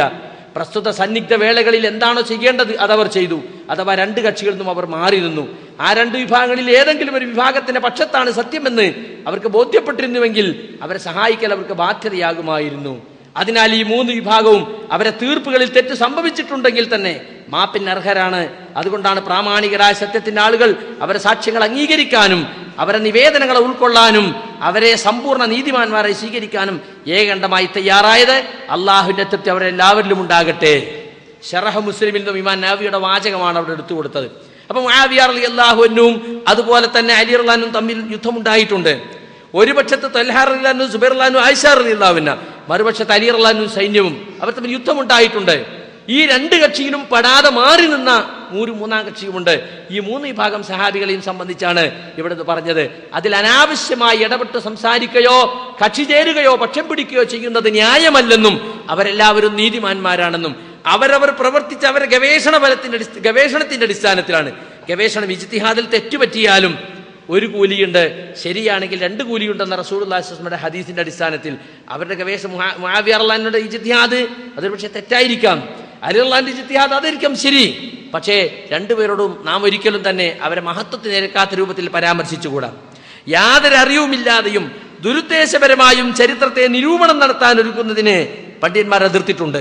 അതേസമയം സഹാബികൾക്ക് സംഭവിച്ച അബദ്ധങ്ങളെ അവരെ ഗവേഷണ നിരീക്ഷണങ്ങളിൽ വന്ന പിഴവായി വിലയിരുത്തുകയും ഗവേഷണത്തിൽ തെറ്റുപറ്റിയാലും ഒരു പ്രതിഫലമുണ്ടെന്ന ഹദീസിന്റെ വെളിച്ചത്തിൽ സഹാബികൾ ആരെയും കുറ്റപ്പെടുത്താതെയും ആക്ഷേപിക്കാതെയും അന്നത്തെ ചരിത്ര സംഭവങ്ങളെ വൈജ്ഞാനികമായി വിലയിരുത്തുകയും ചെയ്യുന്നത് തെറ്റായ കാര്യമല്ല. വൈജ്ഞാനികമായി അന്ന് സംഭവിച്ചത് എന്താണെന്നും അതിൽ നാം എന്തു നിലപാട് സ്വീകരിക്കണമെന്നും പക്ഷം ചേരാതെ വൈജ്ഞാനിക സത്യസന്ധതയോടെ നമുക്ക് പഠനവിധേയമാക്കുന്നതിന് യാതൊരു തെറ്റുമില്ല. സൂക്ഷ്മതയുള്ള പണ്ഡിതന്മാർ അത്തരം ചരിത്രങ്ങളെ പഠനവിധേയമാക്കിയിട്ടുണ്ട്. ഈ വക യാതൊരു സൽഗുണവുമില്ലാത്ത ആളുകൾ കണ്ട ചപ്പുചവറുകളൊക്കെ വായിക്കുന്നത് പോലെ ചരിത്രം വായിച്ചു പോയി അതിൽ ശരി തെറ്റുകളെ മനസ്സിലാക്കാൻ കഴിയാതെ ഓരോന്നിനും പക്ഷം ചേരുന്നത് കുറ്റകരമായ സംഗതിയാണ്. ഇവിടെ ഒരു സംശയം സാധാരണയായി വരാം. സനദുള്ള ചരിത്രം ഉദ്ധരിച്ച ഗ്രന്ഥങ്ങളിൽ തന്നെ ഒരുപാട് ദുർബലമായ റിപ്പോർട്ടുകളും ചരിത്ര ഗ്രന്ഥങ്ങളിൽ കാണുന്നുണ്ടല്ലോ. അതെങ്ങനെ കടന്നുകൂടി? എന്തിനാണ് അവരതൊക്കെ ഉദ്ധരിച്ചത്? അത് ഹദീസ് ഗ്രന്ഥങ്ങളെ പറ്റി ആളുകൾ ചോദിക്കാറുള്ളതാണ്. ഹദീസ് ലൈഫാണ് നിങ്ങൾ പറയുന്നു, എന്നാ പിന്നെ എന്തിനാ ഇബ്നു മാജ ഉദ്ധരിച്ചത്? എന്നാ പിന്നെ എന്തിനാ അബൂദാവൂദ് ഉദ്ധരിച്ചത്? ഇപ്പൊ ചില മുസ്ലിയാക്കന്മാരെങ്ങനെയാണ് ഹദീസ് സഹീഹോ ലൈഫോ എന്ന് ഞങ്ങൾക്ക് കേൾക്കണ്ട, ആ ഹദീസ് ഇന്നാൾ ഉദ്ധരിച്ചില്ലേ, അയാൾ ഉദ്ധരിച്ചില്ലേ, മറ്റയാൾ ഉദ്ധരിച്ചില്ലേ, 10 ആള് 11 ഗ്രന്ഥങ്ങൾ ഉദ്ധരിച്ചില്ലേ? അവർ യഥാർത്ഥത്തിൽ ചെയ്തെന്താ? സനദു സഹിതം ഞങ്ങൾക്കിതാ ഒരു വിവരം കിട്ടിയിരിക്കുന്നു. റസൂലിന്റെ ഹദീസ് ആണെങ്കിൽ റസൂൽ, സഹാബി, സാബി, താബി, താബി, താബി, താബി, പിന്നെ അടുത്ത താബി, പിന്നെ ഹദീസ് ഗ്രന്ഥം രചിക്കുന്ന വ്യക്തി, ഈ ചെയിൻ അടക്കാണ് നമുക്ക് തരുന്നത്. അതോടുകൂടി അവരെ ഉത്തരവാദിത്വം തീരുകയാണ്. ഇതുതന്നെയാണ് ചരിത്ര ഗ്രന്ഥകാരന്മാർ സനദുള്ള ചരിത്രം സനദ് സഹിതം ഉദ്ധരിക്കുമ്പോഴും ചെയ്ത്. ഇപ്പോ അറിയപ്പെട്ട ഒരു ചരിത്ര ഗ്രന്ഥമാണ് ഇമാം അബു ജഅഫർ ത്വബരിയുടെ തഫ്സീർ ത്വബരിയുടെ കർത്താവ് ഇബ്നു ജരീർ ത്വബരി, അദ്ദേഹത്തിന്റെ താരീഖു ത്വബരി, താരീഖുൽ ഉമമി വൽ മുലൂക്ക് എന്ന ഗ്രന്ഥം. അതിന്റെ മുഖവരയിൽ അദ്ദേഹം പറഞ്ഞിട്ടുള്ളത് ഈ പറയുന്നതിന്റെ ഒരു മറുപടിയാണ്. ഫമായകും ഫീ കിതാബി ഹാദാ മിൻ ഖബരിൻ ദക്കർനാഹു അൻ ബഅദിൽ മാളീൻ മിമ്മാ യസ്തൻകിറുഹു ഖാരിഉഹു ഔ യസ്തശ്നിഉ സാമിഉഹു മിൻ അജ്ലി അന്നഹു ലം യഅരിഫ് ലഹു വജ്ഹൻ ഫി സിഹ വലാ മഅനൻ ഫിൽ ഹഖീഖ ഫൽയഅലം അന്നഹു ലം യുഅത ഫീ ദാലിക മിൻ ഖിബലിനാ വഇന്നമാ ഉതിയ മിൻ ഖിബലി ബഅദി നഖലിഹി ഇന്നമാ അദ്ദൈനാ ദാലിക അലാ നഹ്വി മാ അദ്ദയ ഇലൈനാ. താരീഖു തബരിയുടെ മുഖദ്ദിമയിലുള്ളതാണ്. പ്രബലമാകാൻ വഴിയില്ലാത്തതും യാഥാർത്ഥ്യമില്ലാത്തതുമാണ് എന്ന കാരണത്താൽ വായിക്കുന്നവർ അവിശ്വസിക്കുകയും കേൾക്കുന്നവർ അറക്കുകയും ചെയ്യുന്ന ചില വാർത്തകൾ മുൻഗാമികളിൽ ചിലരെക്കുറിച്ച് നമ്മുടെ ഈ ഗ്രന്ഥത്തിൽ വന്നിട്ടുള്ളതിനെ കുറിച്ച് പറയാനുള്ളത് ഇതാണ്. ഇതൊന്നും നമ്മുടെ സ്വന്തം വകയല്ല, പ്രത്യേക ചരിത്രം റിപ്പോർട്ട് ചെയ്യുന്ന ചിലരിൽ നിന്നും നമുക്ക് കിട്ടിയതാണ്. കിട്ടിയ അതേ രൂപത്തിൽ തന്നെ നാം അത് വായനക്കാർക്ക് നൽകുകയും ചെയ്തിട്ടുണ്ട് എന്ന് പറഞ്ഞാൽ, എനിക്കിങ്ങനെ ഒരു വാർത്ത കിട്ടിയിട്ടുണ്ട്, അതിതാ അതിന്റെ സനസ ഞാൻ നിങ്ങൾക്ക് തരുന്നു. തനിക്ക് കിട്ടിയ വിവരങ്ങളെല്ലാം ഒട്ടും കൂട്ടാതെയും കുറക്കാതെയും അത് കിട്ടിയ പരമ്പര സഹിതം ഉദ്ധരിക്കുക വഴി വൈജ്ഞാനിക സത്യസന്ധത പുലർത്തുകയും പിൽക്കാലക്കാർക്ക് ശരിതെറ്റുകൾ പരിശോധിക്കാൻ അവസരം നൽകുകയുമാണ് നിഷ്പക്ഷരായ ചരിത്രകാരന്റെ രീതി എന്ന് ഇതിൽ നമുക്ക് മനസ്സിലാക്കാൻ സാധിക്കും. തനിക്ക് ലഭിച്ച വിവരം തനിക്ക് ലഭിച്ച വിവരം പരമ്പര സഹിതം നൽകിക്കഴിഞ്ഞാൽ അതോടെ ചരിത്രകാരന്റെ ഉത്തരവാദിത്വം തീർന്നു. പിന്നീട് സഹീഹോ ലഈഫോ എന്ന് നോക്കേണ്ടത് വായനക്കാരുടെയും നിരൂപകന്മാരുടെയും ചുമതലയാണ് എന്നും ഇമാം തബരിയുടെ ഈ പ്രസ്താവന തെളിയിക്കുന്നു. താൻ തന്റെ ഈ ഗ്രന്ഥത്തിൽ സ്വഹീഹ് മാത്രമേ ഉദ്ധരിക്കൂവെന്ന് താൻ നിഷ്കർഷ വെച്ചിട്ടില്ലെന്നും എല്ലാ റിപ്പോർട്ടും അപ്പടി സ്വീകരിക്കാൻ ആർക്കും ബാധ്യതയില്ലെന്നും റിപ്പോർട്ടുകളുടെ ബലാബലം പഠന വിധേയമാക്കാൻ അതിന് പ്രാപ്തിയുള്ള ആർക്കും സ്വാതന്ത്ര്യമുണ്ടെന്നും ഇമാം തബരിയുടെ ഈ വിശദീകരണം അറിയിച്ചു തരുന്നുണ്ട്. മുൻഗാമികളായ മുഹദ്ദിസുകൾ ഭൂരിഭാഗം പേരും ഇതേ രീതിയാണ് അവലംബിച്ചിരുന്നെന്ന് ഇബ്നു ഹജർ അസ്കലാനി തന്റെ ലിസാനുൽ മീസാൻ എന്ന ഗ്രന്ഥത്തിൽ ഇമാം തബറാനിയുടെ ചരിത്രം പറയുന്ന മധ്യേ എടുത്തു പറഞ്ഞിട്ടുണ്ട്. ഇമാം അസ്കലാനിയും ഇതേ വാചകമാണ് പറഞ്ഞു കേട്ടോളൂ. അക്സറുൽ മുഹദ്ദിസീന ഫിൽ അഅ്സാരിൽ മാളിയത്തി മിൻ സനത്ത് 200 വഹലും മജറ ഇദാ സാഖു അൽ ഹദീസ ബിഇസ്നാദിഹി യഅതഖദു അന്നഹും തബറഉ മിൻ ഉഹദതിഹി. സനദ് സഹിതം ഹദീസ് ഉദ്ധരിച്ചാൽ തങ്ങൾ ഉത്തരവാദിത്തത്തിൽ നിന്നും ഒഴിവായി എന്നാണ് ഹിജറ 200 വരെയുള്ള മുഹദ്ദിസുകളിൽ ഭൂരിഭാഗവും വിശ്വസിച്ചിരുന്നത്. ഇത് പറയാൻ കാരണം എന്താണെന്നറിയോ? ഇങ്ങനെ എഴുതി തന്നെ വായിക്കാൻ കാരണം ഇത് ഒരു പ്രബന്ധ രൂപത്തിൽ തന്നെ ഒരുപക്ഷെ ഇനി പ്രസിദ്ധീകരിക്കേണ്ടി വരുമെന്നത് കൊണ്ടാണ്. ഇമാം തൊബരിയുടെ ഗ്രന്ഥത്തിലും അല്ലെങ്കിൽ ബിദായവന്യ ഇബ്നു കസീറിന്റെ ബിദായവന്യായാലും ഇബ്നു സഅദിന്റെ തബഖാത്തിലുമൊക്കെ ചില ദുർബല റിപ്പോർട്ടുകൾ കാണുമ്പോൾ തങ്ങളുടെ അബദ്ധങ്ങൾക്ക് അതിനെയൊക്കെ ചില ആളുകൾ മറയായി സ്വീകരിക്കാറുണ്ട്. എന്നാൽ അത് ശരിയല്ല. ചില ദുർബലന്മാരിൽ നിന്നും ഇമാം തൊബരി ഉദ്ധരിച്ചിട്ടുണ്ട്. ലൂത്ത് ബിൻ യഹ്യ അബൂ മിഖ്നഫ് എന്നു പേരുള്ള ഒരാളിൽ നിന്നും ഇമാം തൊബരി തന്റെ താരീഖിൽ ഒരുപാട് ഉദ്ധരിച്ചു. 550-ലധികം റിവായത്തുകൾ അദ്ദേഹം ഉദ്ധരിച്ചിട്ടുണ്ടെന്ന് ഹിക്മത്ത് മിന താരീഖിൽ ഉസ്മാൻ ബിൻ ഖുമയ്യിസ് പറയാണ്. ഈ റിപ്പോർട്ടുകൾ പ്രവാചക വിയോഗം മുതൽ യസീദ് ബിൻ മുആവിയയുടെ ഖിലാഫത്ത് കാലത്തോട് അവസാനിക്കുന്ന ആ കാലഘട്ടത്തിലെ ചരിത്രമാണ് അധികവും ഉള്ളത്. ഏറ്റവും അധികം വികലമാക്കപ്പെട്ടതും തെറ്റിദ്ധരിക്കപ്പെട്ടതുമായ ചരിത്രം ഈ കാലഘട്ടത്തിലാണ്. അത്തരം ചരിത്ര വൈകല്യങ്ങളെ ന്യായീകരിക്കുന്നവർ പലപ്പോഴും അവലംബിക്കാറുള്ളത് ഈ പറഞ്ഞ അബൂ മിഖ്നഫിന്റെ റിപ്പോർട്ടാണ് താനും. ഇയാളെ കുറിച്ച് ഹദീസ് നിരൂപകന്മാരുടെ അഭിപ്രായം ശ്രദ്ധിക്കുക.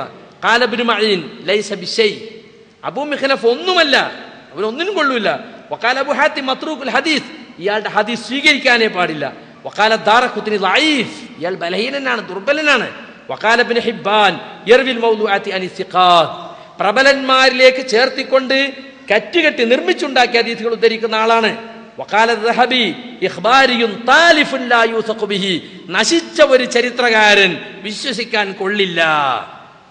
അൽ ജർഹ് വ തഅദീൽ എന്ന ഗ്രന്ഥത്തിലും മീസാൻ ഇഅ്തിദാലും ലിസാൻ മീസാനിലും ഒക്കെ അതിൽ നിന്നെല്ലാം എടുത്തിട്ടുള്ള ചില വാചകങ്ങളാണ് ഞാൻ നിങ്ങളെ കേൾപ്പിച്ചത്. അപ്പൊ അബൂ മിഖ്നഫിനെ പോലെയുള്ള കള്ളച്ചരിത്രം രേഖപ്പെടുത്തിയവരുടെ റിപ്പോർട്ടുകൾ അത് അവലംബിച്ചിട്ടാണ് പല ചരിത്രങ്ങളും സഹാബികൾ അങ്ങനെ ചെയ്തില്ലേ, സഹാബികൾ ഇങ്ങനെ ചെയ്തില്ലേ എന്നൊക്കെ പറഞ്ഞിട്ട് പലരും പ്രസംഗിക്കാറും എഴുതാറുമുള്ളത്. വലിയ കാര്യം പറയും, ഓ ഞങ്ങള് ഹദീസും കൂടി ബുഖാരിൻ്റെതും കൂടി സനദ് നോക്കിയേ സ്വീകരിക്കൊള്ളൂ എന്നൊക്കെ പറയുന്ന ആളുകൾ ചരിത്രത്തിന്റെ കാര്യത്തിൽ ഏറ്റവും ലോക്കൽ ദുർബലൻ ഉദ്ധരിച്ചതുപോലും വലിയ തെളിവായി ഉദ്ധരിക്കുന്നത് നമുക്ക് കാണാൻ സാധിക്കും. ചേകനൂരികൾ പലപ്പോഴും അങ്ങനെയാണ്. ചേകനൂരിസം ബാധിച്ചിട്ടുള്ള ചില ആളുകളെ കൂടെ നടന്നാലും ആ രോഗം കുറേശ്ശെ ഉണ്ടാകും. അപ്പോഴും ഓലും ഇങ്ങനെ പറയും, ഹദീസിനോടും ചരിത്രത്തോടുമൊക്കെ അവരെ ബുദ്ധിക്കും അവരെ അക്കലിനും യോജിക്കുന്നത് മാത്രം എടുക്കുക. ആ ചിന്താഗതി ഒരിക്കലും അത് ശരിയല്ല സുഹൃത്തുക്കളെ. ഈ അബൂ മിഖ്നഫ് മാത്രമല്ല, നേരത്തെ അബ്ദുൽ മാലിക് സലഫി പറഞ്ഞപ്പോൾ നിങ്ങൾ കേട്ട് കാണും ഇബ്നു ഹിസ്ഹാഖിന്റെ ചരിത്രം. അതുപോലെ തന്നെ വാഖിദി മുത്തഹമുൻ ബിൽ കദിബാണ്, കള്ളനാണെന്ന് ആരോപിക്കപ്പെട്ട വ്യക്തിയാണ്. അതുപോലെ സൈഫ് ഇബ്നു ഉമർ തമീമി, നമ്മളെ ഇസ്തസ്ഖിലി ഉമ്മത്തിക്ക് മറ്റൊക്കെ ഉണ്ടല്ലോ, പേരോടും കൂട്ടരെ ഉദ്ധരിക്കണേ. റസൂലുള്ളാഹിന്റെ ഖബറിങ്ങ വന്നിട്ട് ഒരാൾ പറഞ്ഞു, നബിയേ നിങ്ങൾ നിങ്ങളെ ഉമ്മത്തിന് വേണ്ടി എന്ത് ചെയ്യണം? മഴയെ ചോദിക്കണം. ആ വന്നത് ഒരു സഹാബിയായിരുന്നു എന്ന് ആര് പറഞ്ഞിട്ടുണ്ട്? സൈഫ് ഇബ്നു ഉമർ ഉദ്ധരിച്ചിട്ടുണ്ട് അദ്ദേഹത്തിന് അൽ ഫുതുഹ് എന്ന ഗ്രന്ഥത്തിൽ. ആരാ സൈഫ് ഇബ്നു ഉമർ? ഉത്തുഹിമ ബിസ്സന്തഖ എന്നിവരെ പറഞ്ഞ ആളാ, നിരീശ്വരവാദിയാണെന്ന് വരെ ആരോപിക്കപ്പെട്ട വ്യക്തിയാണ്. കണ്ടോ, അങ്ങനെയുള്ള കള്ള ഹദീസ് റിപ്പോർട്ട് ചെയ്യുന്ന സൈഫ് ഇബ്നു ഉമർ തമീമി. അതുപോലെ കെൽബി, താരിഖുൽ കെൽബി എന്നും പറഞ്ഞിട്ട് കെൽബിയുടെ ചരിത്രം. ഇവരെല്ലാം കള്ളച്ചരിത്രങ്ങൾ ഉദ്ധരിച്ച ചരിത്രകാരന്മാരിൽ ചില ഉദാഹരണങ്ങൾ പറഞ്ഞാണ്. ഇനി സുഹൃത്തുക്കളെ, ചരിത്രം വികലമാക്കാൻ ചരിത്രകാരന്മാർ സ്വീകരിച്ച മാർഗങ്ങളെ 7 മാർഗങ്ങൾ ഉസ്മാൻ ഖുമൈസ് തന്റെ ഹിക്മത്ത് മിന താരിഖിൽ ചുരുക്കി പറഞ്ഞിട്ടുണ്ട്. ഞാനൊന്ന് ഓർമ്മപ്പെടുത്തി പോകാം. 1, ഫിറ്റായ കഥകൾ. ഓരോ ചരിത്ര സംഭവത്തിനും യോജിക്കുന്ന കഥകൾ മെനഞ്ഞുണ്ടാക്കിയിട്ട് അത് ചരിത്രത്തിൽ കൂട്ടിച്ചേർക്കാം. ഉദാഹരണമായിട്ട് അലി റളിയല്ലാഹുവിനും ആയിഷ റളിയല്ലാഹുവിനെയും തമ്മിൽ ചെറിയ അഭിപ്രായ വ്യത്യാസം ഉണ്ടായിരുന്നു. ആ അഭിപ്രായ വ്യത്യാസം ഉസ്മാൻ റളിയല്ലാഹുവിന്റെ കൊലപാതകികളെ കണ്ടെത്തിയിട്ട് അതാണ് ആദ്യം അലി ചെയ്യേണ്ടത് എന്ന് വാദിച്ച കൂട്ടത്തിൽ ആയിഷ റളിയല്ലാഹു ഉണ്ടായിരുന്നു. അപ്പം അലി ബിൻ അബി ത്വാലിബ് പറഞ്ഞു, ഈ ക്രമസമാധാന നില സാധാരണ നിലയിലാവുകയും കുഴപ്പങ്ങൾ അമർച്ച ചെയ്യുകയും ചെയ്തതിന് ശേഷം നമുക്ക് കൊലപാതകികളെ കണ്ടെത്താമെന്ന് പറഞ്ഞു. ആ അഭിപ്രായ വ്യത്യാസമാണ് ജമൽ യുദ്ധത്തിലേക്കൊക്കെ നയിച്ചത്. പക്ഷേ ആ സംഭവത്തിന് ശേഷം ആയിഷ റളിയല്ലാഹു അൻഹയെ ബഹുമാന പുരസ്സരം മദീനയിലേക്ക് ആദരപൂർവ്വം കൊണ്ടാക്കുകയാണ് യഥാർത്ഥത്തിൽ ആര് ചെയ്തത്? അലി റളിയല്ലാഹു അൻഹു ചെയ്തത്. അവർക്കിടയിൽ അങ്ങനത്തെ ഒരു തീർത്താൽ വിദ്വേഷമൊന്നും ഉണ്ടായിരുന്നില്ല. പക്ഷെ ഒരു കള്ളക്കഥ എന്താണെന്നറിയോ? അലി റളിയല്ലാഹു അൻഹുവിന്റെ മരണവാർത്ത അറിഞ്ഞപ്പോൾ ആയിഷ റളിയല്ലാഹു അൻഹ ശുക്രിന്റെ സുജൂദ് ചെയ്തു. നഊദു ബില്ലാഹ്, മരിച്ചു കിട്ടിയാലോ അൽഹംദുലില്ലാ എന്നും പറഞ്ഞ് സുജൂദ് ചെയ്തു. ഇങ്ങനെയുള്ള ഫിറ്റായ കള്ളക്കഥകള് ഷിയ പക്ഷപാതികളായ ചില ആളുകൾ ഉണ്ടാക്കിയതാണ്. അബുൽ ഫറജുൽ ഇസ്ബഹാനി ഷിയ പക്ഷപാതി എന്നും കള്ളം പറയുന്നവനെന്നും ആരോപിക്കപ്പെട്ട വ്യക്തിയാണ്. അദ്ദേഹത്തിന്റെ അൽ അഗാനി എന്ന ഞാൻ നേരത്തെ പറഞ്ഞ കുപ്രസിദ്ധ ഗ്രന്ഥത്തിൽ ഈ കള്ളക്കഥ കോറി വെച്ചിട്ടുണ്ട്.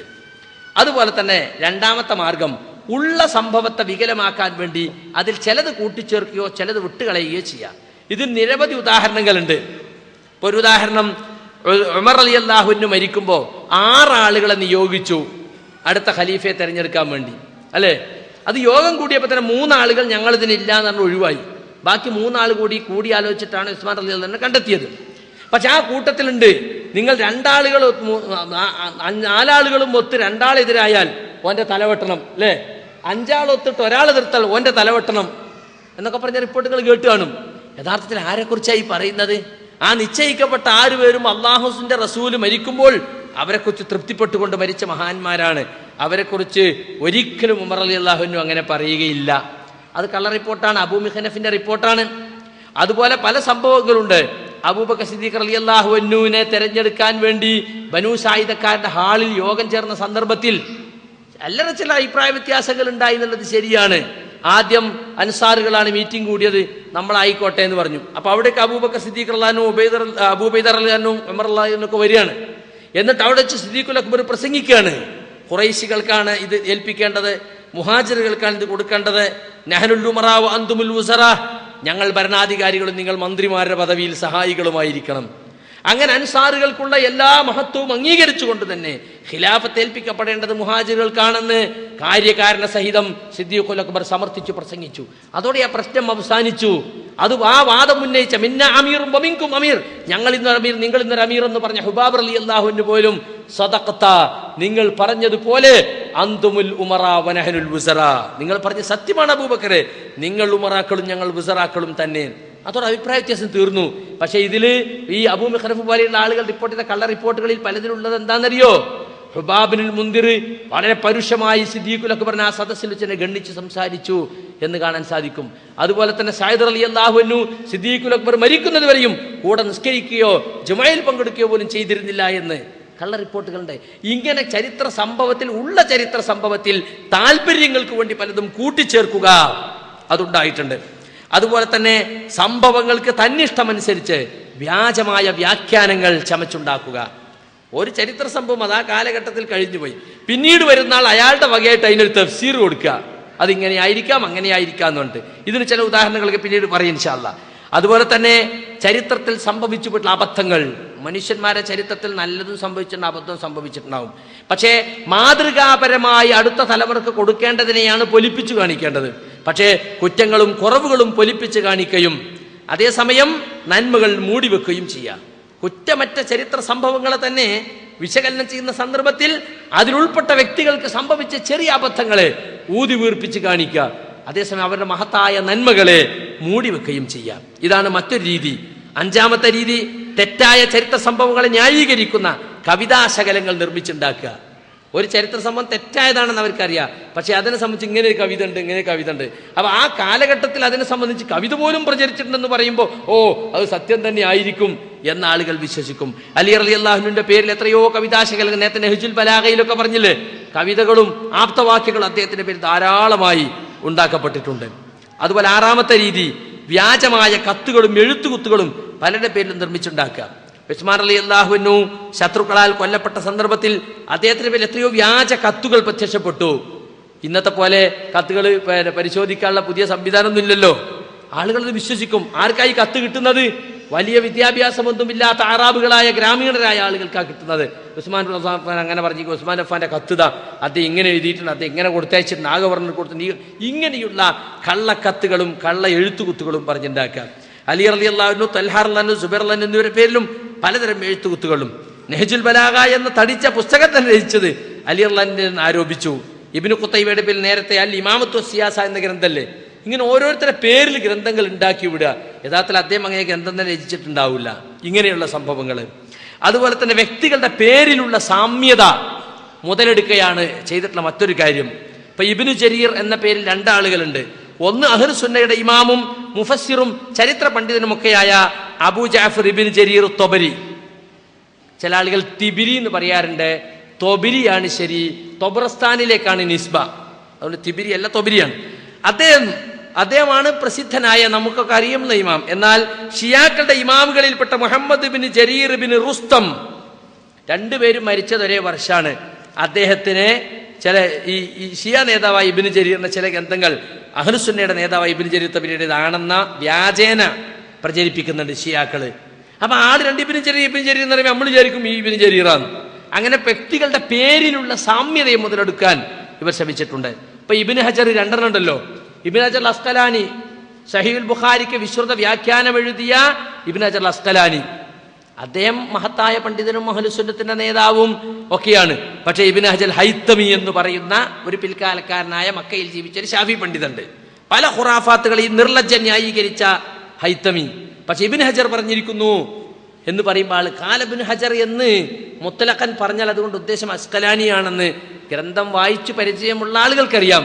പക്ഷെ പലപ്പോഴും അറിയാത്ത ആളുകൾ ഹൈത്തമിയുടെ പല വാചകങ്ങളും എടുത്ത് അസ്കലാനിയുടെ പേരിൽ ആരോപിക്കുകയും തങ്ങളെ കള്ളച്ചരക്കുകൾ അസ്കലാനിയുടെ പേരിൽ ചിലവാക്കാൻ ശ്രമിക്കുകയും ചെയ്യാറുണ്ട്. നമ്മളെ നാട്ടിൽ തന്നെ അതിന് പല ഉദാഹരണങ്ങളുമുണ്ട്.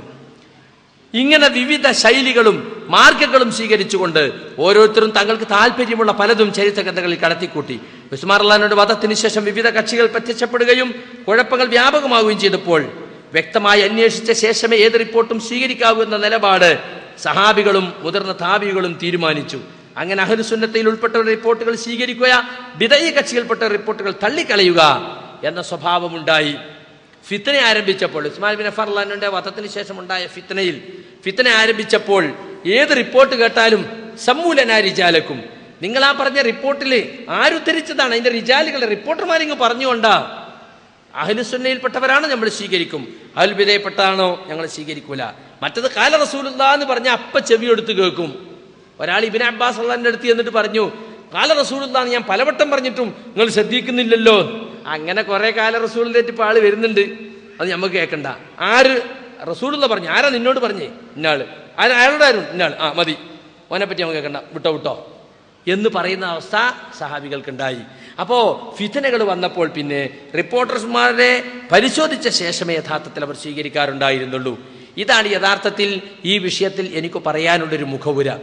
ഇനി സുഹൃത്തുക്കളെ, പ്രവാചക വിയോഗം മുതൽ കർബലയുടെ ചരിത്രത്തിലെ ചെറിയൊരു ഭാഗം മാത്രം പറയാൻ ഇവിടെ സമയമുള്ളൂ. ഇപ്പൊ തന്നെ സമയം 3:15 നമുക്കറിയാം 23 വർഷത്തെ പ്രവാചക ജീവിതകാലം, സംഭവബഹുലമായ ജീവിതകാലത്തിന് ശേഷം പ്രവാചകർ വഫാത്തായി.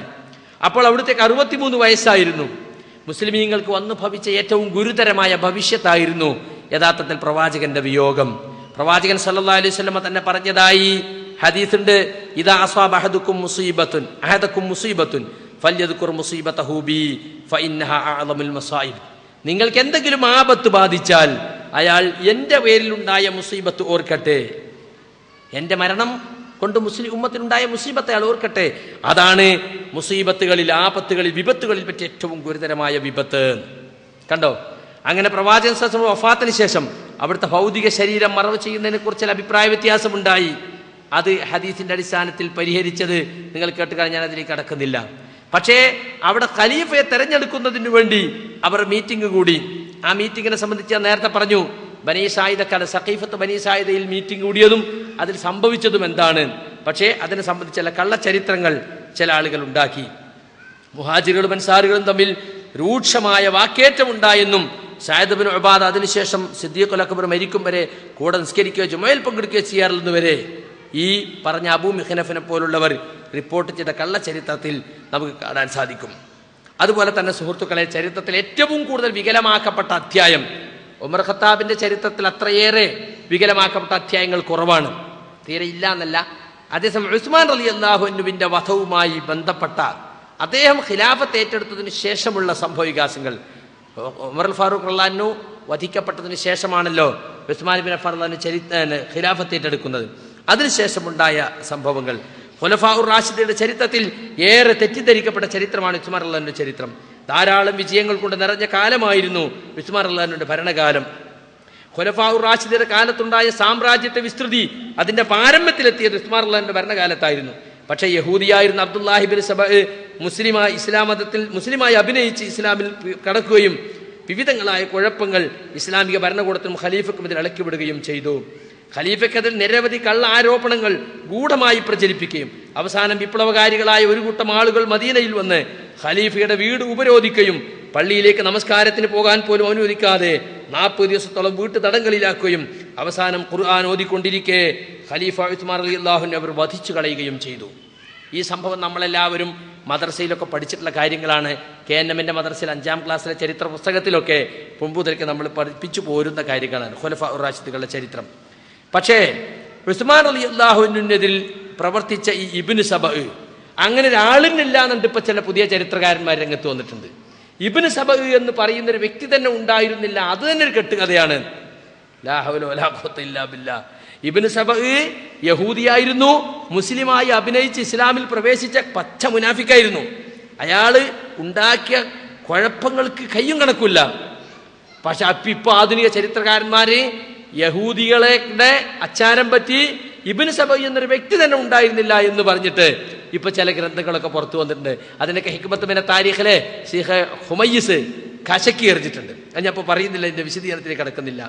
ഏതായിരുന്നാലും അദ്ദേഹത്തിനെതിൽ ഒരുപാട് ആരോപണങ്ങൾ, ഉസ്മാൻ റളിയല്ലാഹു അൻഹുവിനെതിൽ ഒരുപാട് ആരോപണങ്ങൾ രാജ്യത്തിന്റെ വിവിധ ഭാഗങ്ങളിൽ പ്രചരിപ്പിക്കപ്പെടുകയുണ്ടായി. ചരിത്ര ഗ്രന്ഥങ്ങളിൽ പലതിലും ഈ ആരോപണങ്ങൾ നമുക്ക് കാണാൻ സാധിക്കും.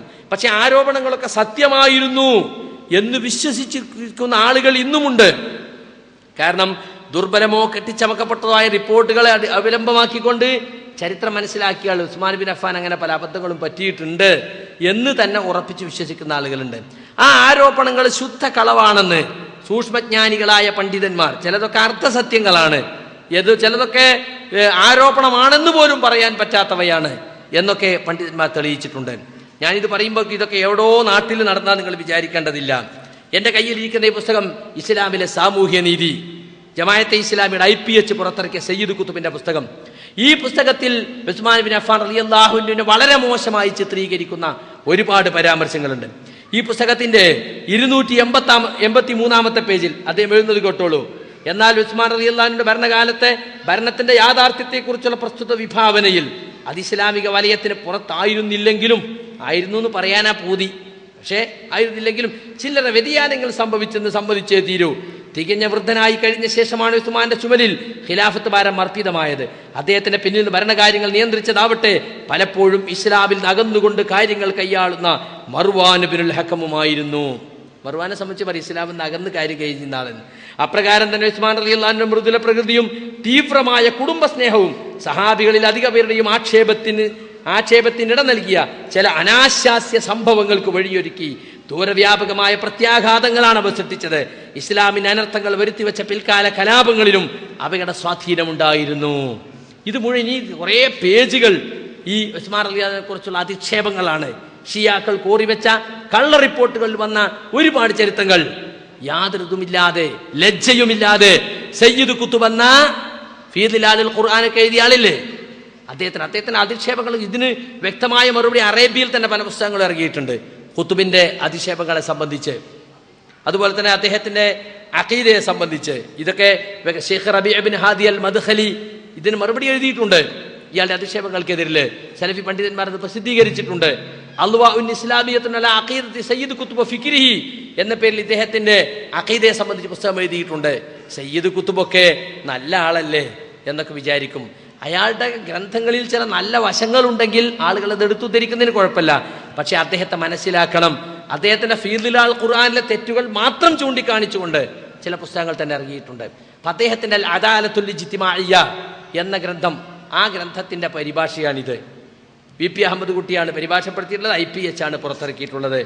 യാതൊരു ഭയവും കൂടാതെ സഹാബികളെ സംബന്ധിച്ച് ഇങ്ങനെ എഴുതി വിട്ടിരിക്കുകയാണ്. എതിരാളികൾ പ്രചരിപ്പിച്ച ആരോപണങ്ങൾ ഓരോന്നും ഷെയ്ഖ് ഉസ്മാനുൽ ഖുമയ്യിസ് 12 ആരോപണങ്ങളാക്കിയത് ചുരുക്കി പറഞ്ഞിട്ടുണ്ട്. അവാസിമില് അബൂബക്കർ ബിൻ അറബി 18ഓളം ആരോപണങ്ങളായി അല്പം വിസ്തരിച്ച് പറഞ്ഞിട്ടുണ്ട്. ഈ ഷേഖ് ഉസ്മാൻ ഖുമൈസ് പറഞ്ഞതിന്റെ ചുരുക്കം ഞാൻ നിങ്ങളെ കേൾപ്പിക്കാണ്. ഒന്ന്, ഉസ്മാൻ റളിയല്ലാഹു അൻഹു തന്റെ അടുത്ത ബന്ധുക്കൾക്ക് ഗവർണർ സ്ഥാനവും മറ്റു ഉദ്യോഗങ്ങളും ഉദാരമായി കൊടുത്തു. തന്നെ കുടുംബക്കാരാണെന്ന് മാത്രം നോക്കിയിട്ട് കുറെ ആളെ നിയമിച്ചു.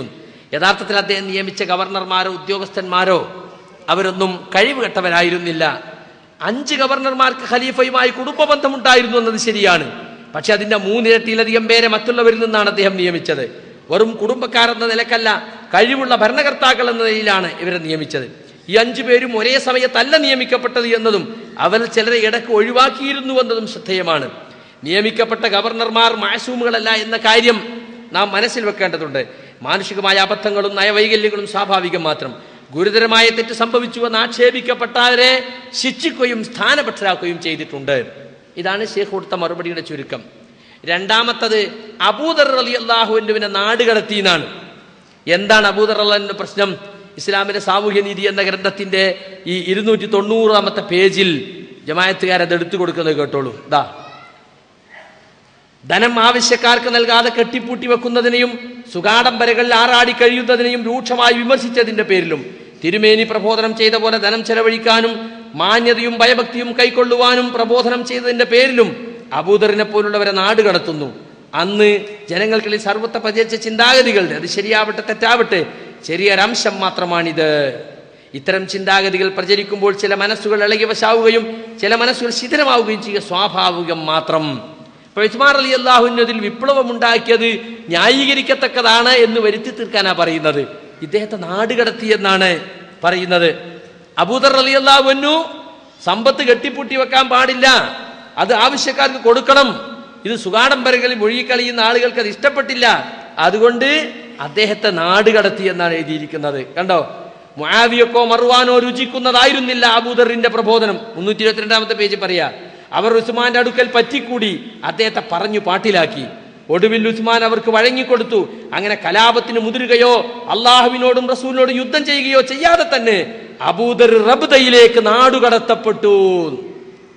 കണ്ടോ, റസൂലുള്ളാഹിന്റെ സഹാബി ഇസ്ലാം അനുസരിച്ച് സംസാരിച്ചതിന്റെ പേരിൽ അദ്ദേഹത്തെ നാടുകടത്തി എന്നാണ് പറഞ്ഞു വരത്തിയിട്ടുള്ളത്. യഥാർത്ഥത്തിൽ സൈഫ് ബിൻ ഉമറിന്റെ കള്ള റിപ്പോർട്ടിനെ അവലംബിച്ചുകൊണ്ടാണ് ഇത് എഴുതിയിട്ടുള്ളത്. ഇതിന്റെ ശരിയായ റിപ്പോർട്ട് ബുഖാരിയിൽ തന്നെ വന്നത് നമുക്ക് കാണുവാൻ സാധിക്കും. പക്ഷെ അതൊന്നും ഇവർ നോക്കൂലല്ലോ. ഇവരെ സംബന്ധിച്ചിടത്തോളം ആരെങ്കിലും പറഞ്ഞതൊക്കെ എഴുതിവിടുക എന്നുള്ളതാണ്. അബൂദറിനെ സംബന്ധിച്ചിടത്തോളം അബൂദർ റളിയല്ലാഹു അൻഹു സ്വർണവും വെള്ളിയും ഒക്കെ, അദ്ദേഹത്തിന്റെ വാദം എന്താണെന്ന് ചോദിച്ചാൽ, അത്യാവശ്യം കഴിച്ച് ബാക്കി ഒന്നും സൂക്ഷിച്ചു വെക്കാൻ പാടില്ല, അതെല്ലാം ചെലവഴിക്കണം എന്നാണ്. പക്ഷെ മറ്റെല്ലാ സഹാബികളും അതിനോട് യോജിച്ചിരുന്നില്ല. സഹാബികളെ സംബന്ധിച്ചിടത്തോളം ഇബ്നു ഉമർ റളിയല്ലാഹു മറ്റുമൊക്കെ റിവായത്ത് ചെയ്ത ഹദീസിൽ തന്നെ കാണാം. ഇമാം ബുഖാരിയിൽ ബാബ് തന്നെ കൊടുത്തിട്ടുണ്ട്, മാ ഉഖ്രിജ സകാത്തു ഫലൈസ ബികൻസിൻ. സ്വർണമാകട്ടെ വെള്ളിയാകട്ടെ അതിന്റെ കണക്കനുസരിച്ച് സകാത്ത് കൊടുത്താൽ പിന്നെ അതൊരിക്കലും കെൻസല്ല, നിധിയല്ല, അത് സൂക്ഷിച്ചു വെക്കുന്നതിന് കുഴപ്പമില്ല എന്നാണ്. പക്ഷേ ഇദ്ദേഹത്തിന്റെ വാദം അതായിരുന്നു. ഒരു മനുഷ്യനെ സംബന്ധിച്ചിടത്തോളം തന്റെ അത്യാവശ്യം കഴിച്ച് ബാക്കിയുള്ള ഒന്നും, ഒരു പൈസ പോലും വെക്കാൻ പാടില്ല എന്നായിരുന്നു അദ്ദേഹത്തെക്കുറിച്ചുള്ള അദ്ദേഹത്തിന്റെ നിലപാട്. തൊബരിയില് സൈഫ് ബിൻ ഉമറിന്റെയും മറ്റും റിവായത്തിലുള്ളത് മുആവിയ റളിയല്ലാഹു അൻഹു അബൂദറും തമ്മിൽ വാക്കേറ്റമുണ്ടായി എന്നാണ്. അങ്ങനെ മുആവിയ റളിയല്ലാഹു അൻഹു, അദ്ദേഹം ഷാമിലെ ഗവർണറാണ്, അദ്ദേഹം കേന്ദ്രത്തിലേക്ക് ഉസ്മാൻ റളിയല്ലാഹുവിന്റെ അടുത്തേക്ക് അബൂദറിനെ പറഞ്ഞയച്ചു. ജനങ്ങൾ ഇദ്ദേഹം പറഞ്ഞ് കുഴപ്പത്തിലാക്കുന്നുണ്ട്. അപ്പോൾ ഉസ്മാൻ ബിൻ അഫ്ഫാൻ അദ്ദേഹത്തെ ഇങ്ങോട്ട് അയക്കുമെന്ന് പറഞ്ഞു. അങ്ങനെ അദ്ദേഹം മദീനയിലെത്തി. ഉസ്മാൻ ബിൻ അഫ്ഫാനെ കണ്ടപ്പോൾ ഫഅന്നബഹു ഉസ്മാൻ സുമ്മ ഖറജ ഇല റബ്ദാന. ഉസ്മാൻ ബിൻ അഫ്ഫാൻ അദ്ദേഹത്തെ വല്ലാതെ ആക്ഷേപിച്ചു. അങ്ങനെ അദ്ദേഹം റബ്ദയിലേക്ക് പോയി എന്നാണ്. ഇത് സൈഫ് ബിൻ ഉമറിന്റെ റിവായത്താണ്. സഹീഹായ റിവായത്തുള്ള എന്താ അറിയോ? സെയ്ദ് ബിൻ വഹബ് റിപ്പോർട്ട് ചെയ്യാണ്, മറർത്തു ബിർ റബ്ദ. റബ്ദ എന്ന് പറയുന്നത് മദീനയിൽ നിന്ന് മക്കയിലേക്ക് പോകുമ്പോഴുള്ള ഒരു താവളമാണ്, നല്ല സ്ഥലമാണ്. അവിടെ അബൂദറിനെ കണ്ടു. അപ്പൊ അദ്ദേഹം ചോദിച്ചു, മാൻസലക ഹാദൽ മൻസിൽ, നിങ്ങൾ എങ്ങനെ ഇവിടെ എത്തി? കുന്തു ബിശ്ശാം ഫഖ്തലഫ്തു അന വമുആവിയ ഫില്ലദീന യക്സിനൂന ദഹബ വൽ ഫില്ല. ഞാൻ ഷാമിലായിരുന്നു താമസിച്ചിരുന്നത്.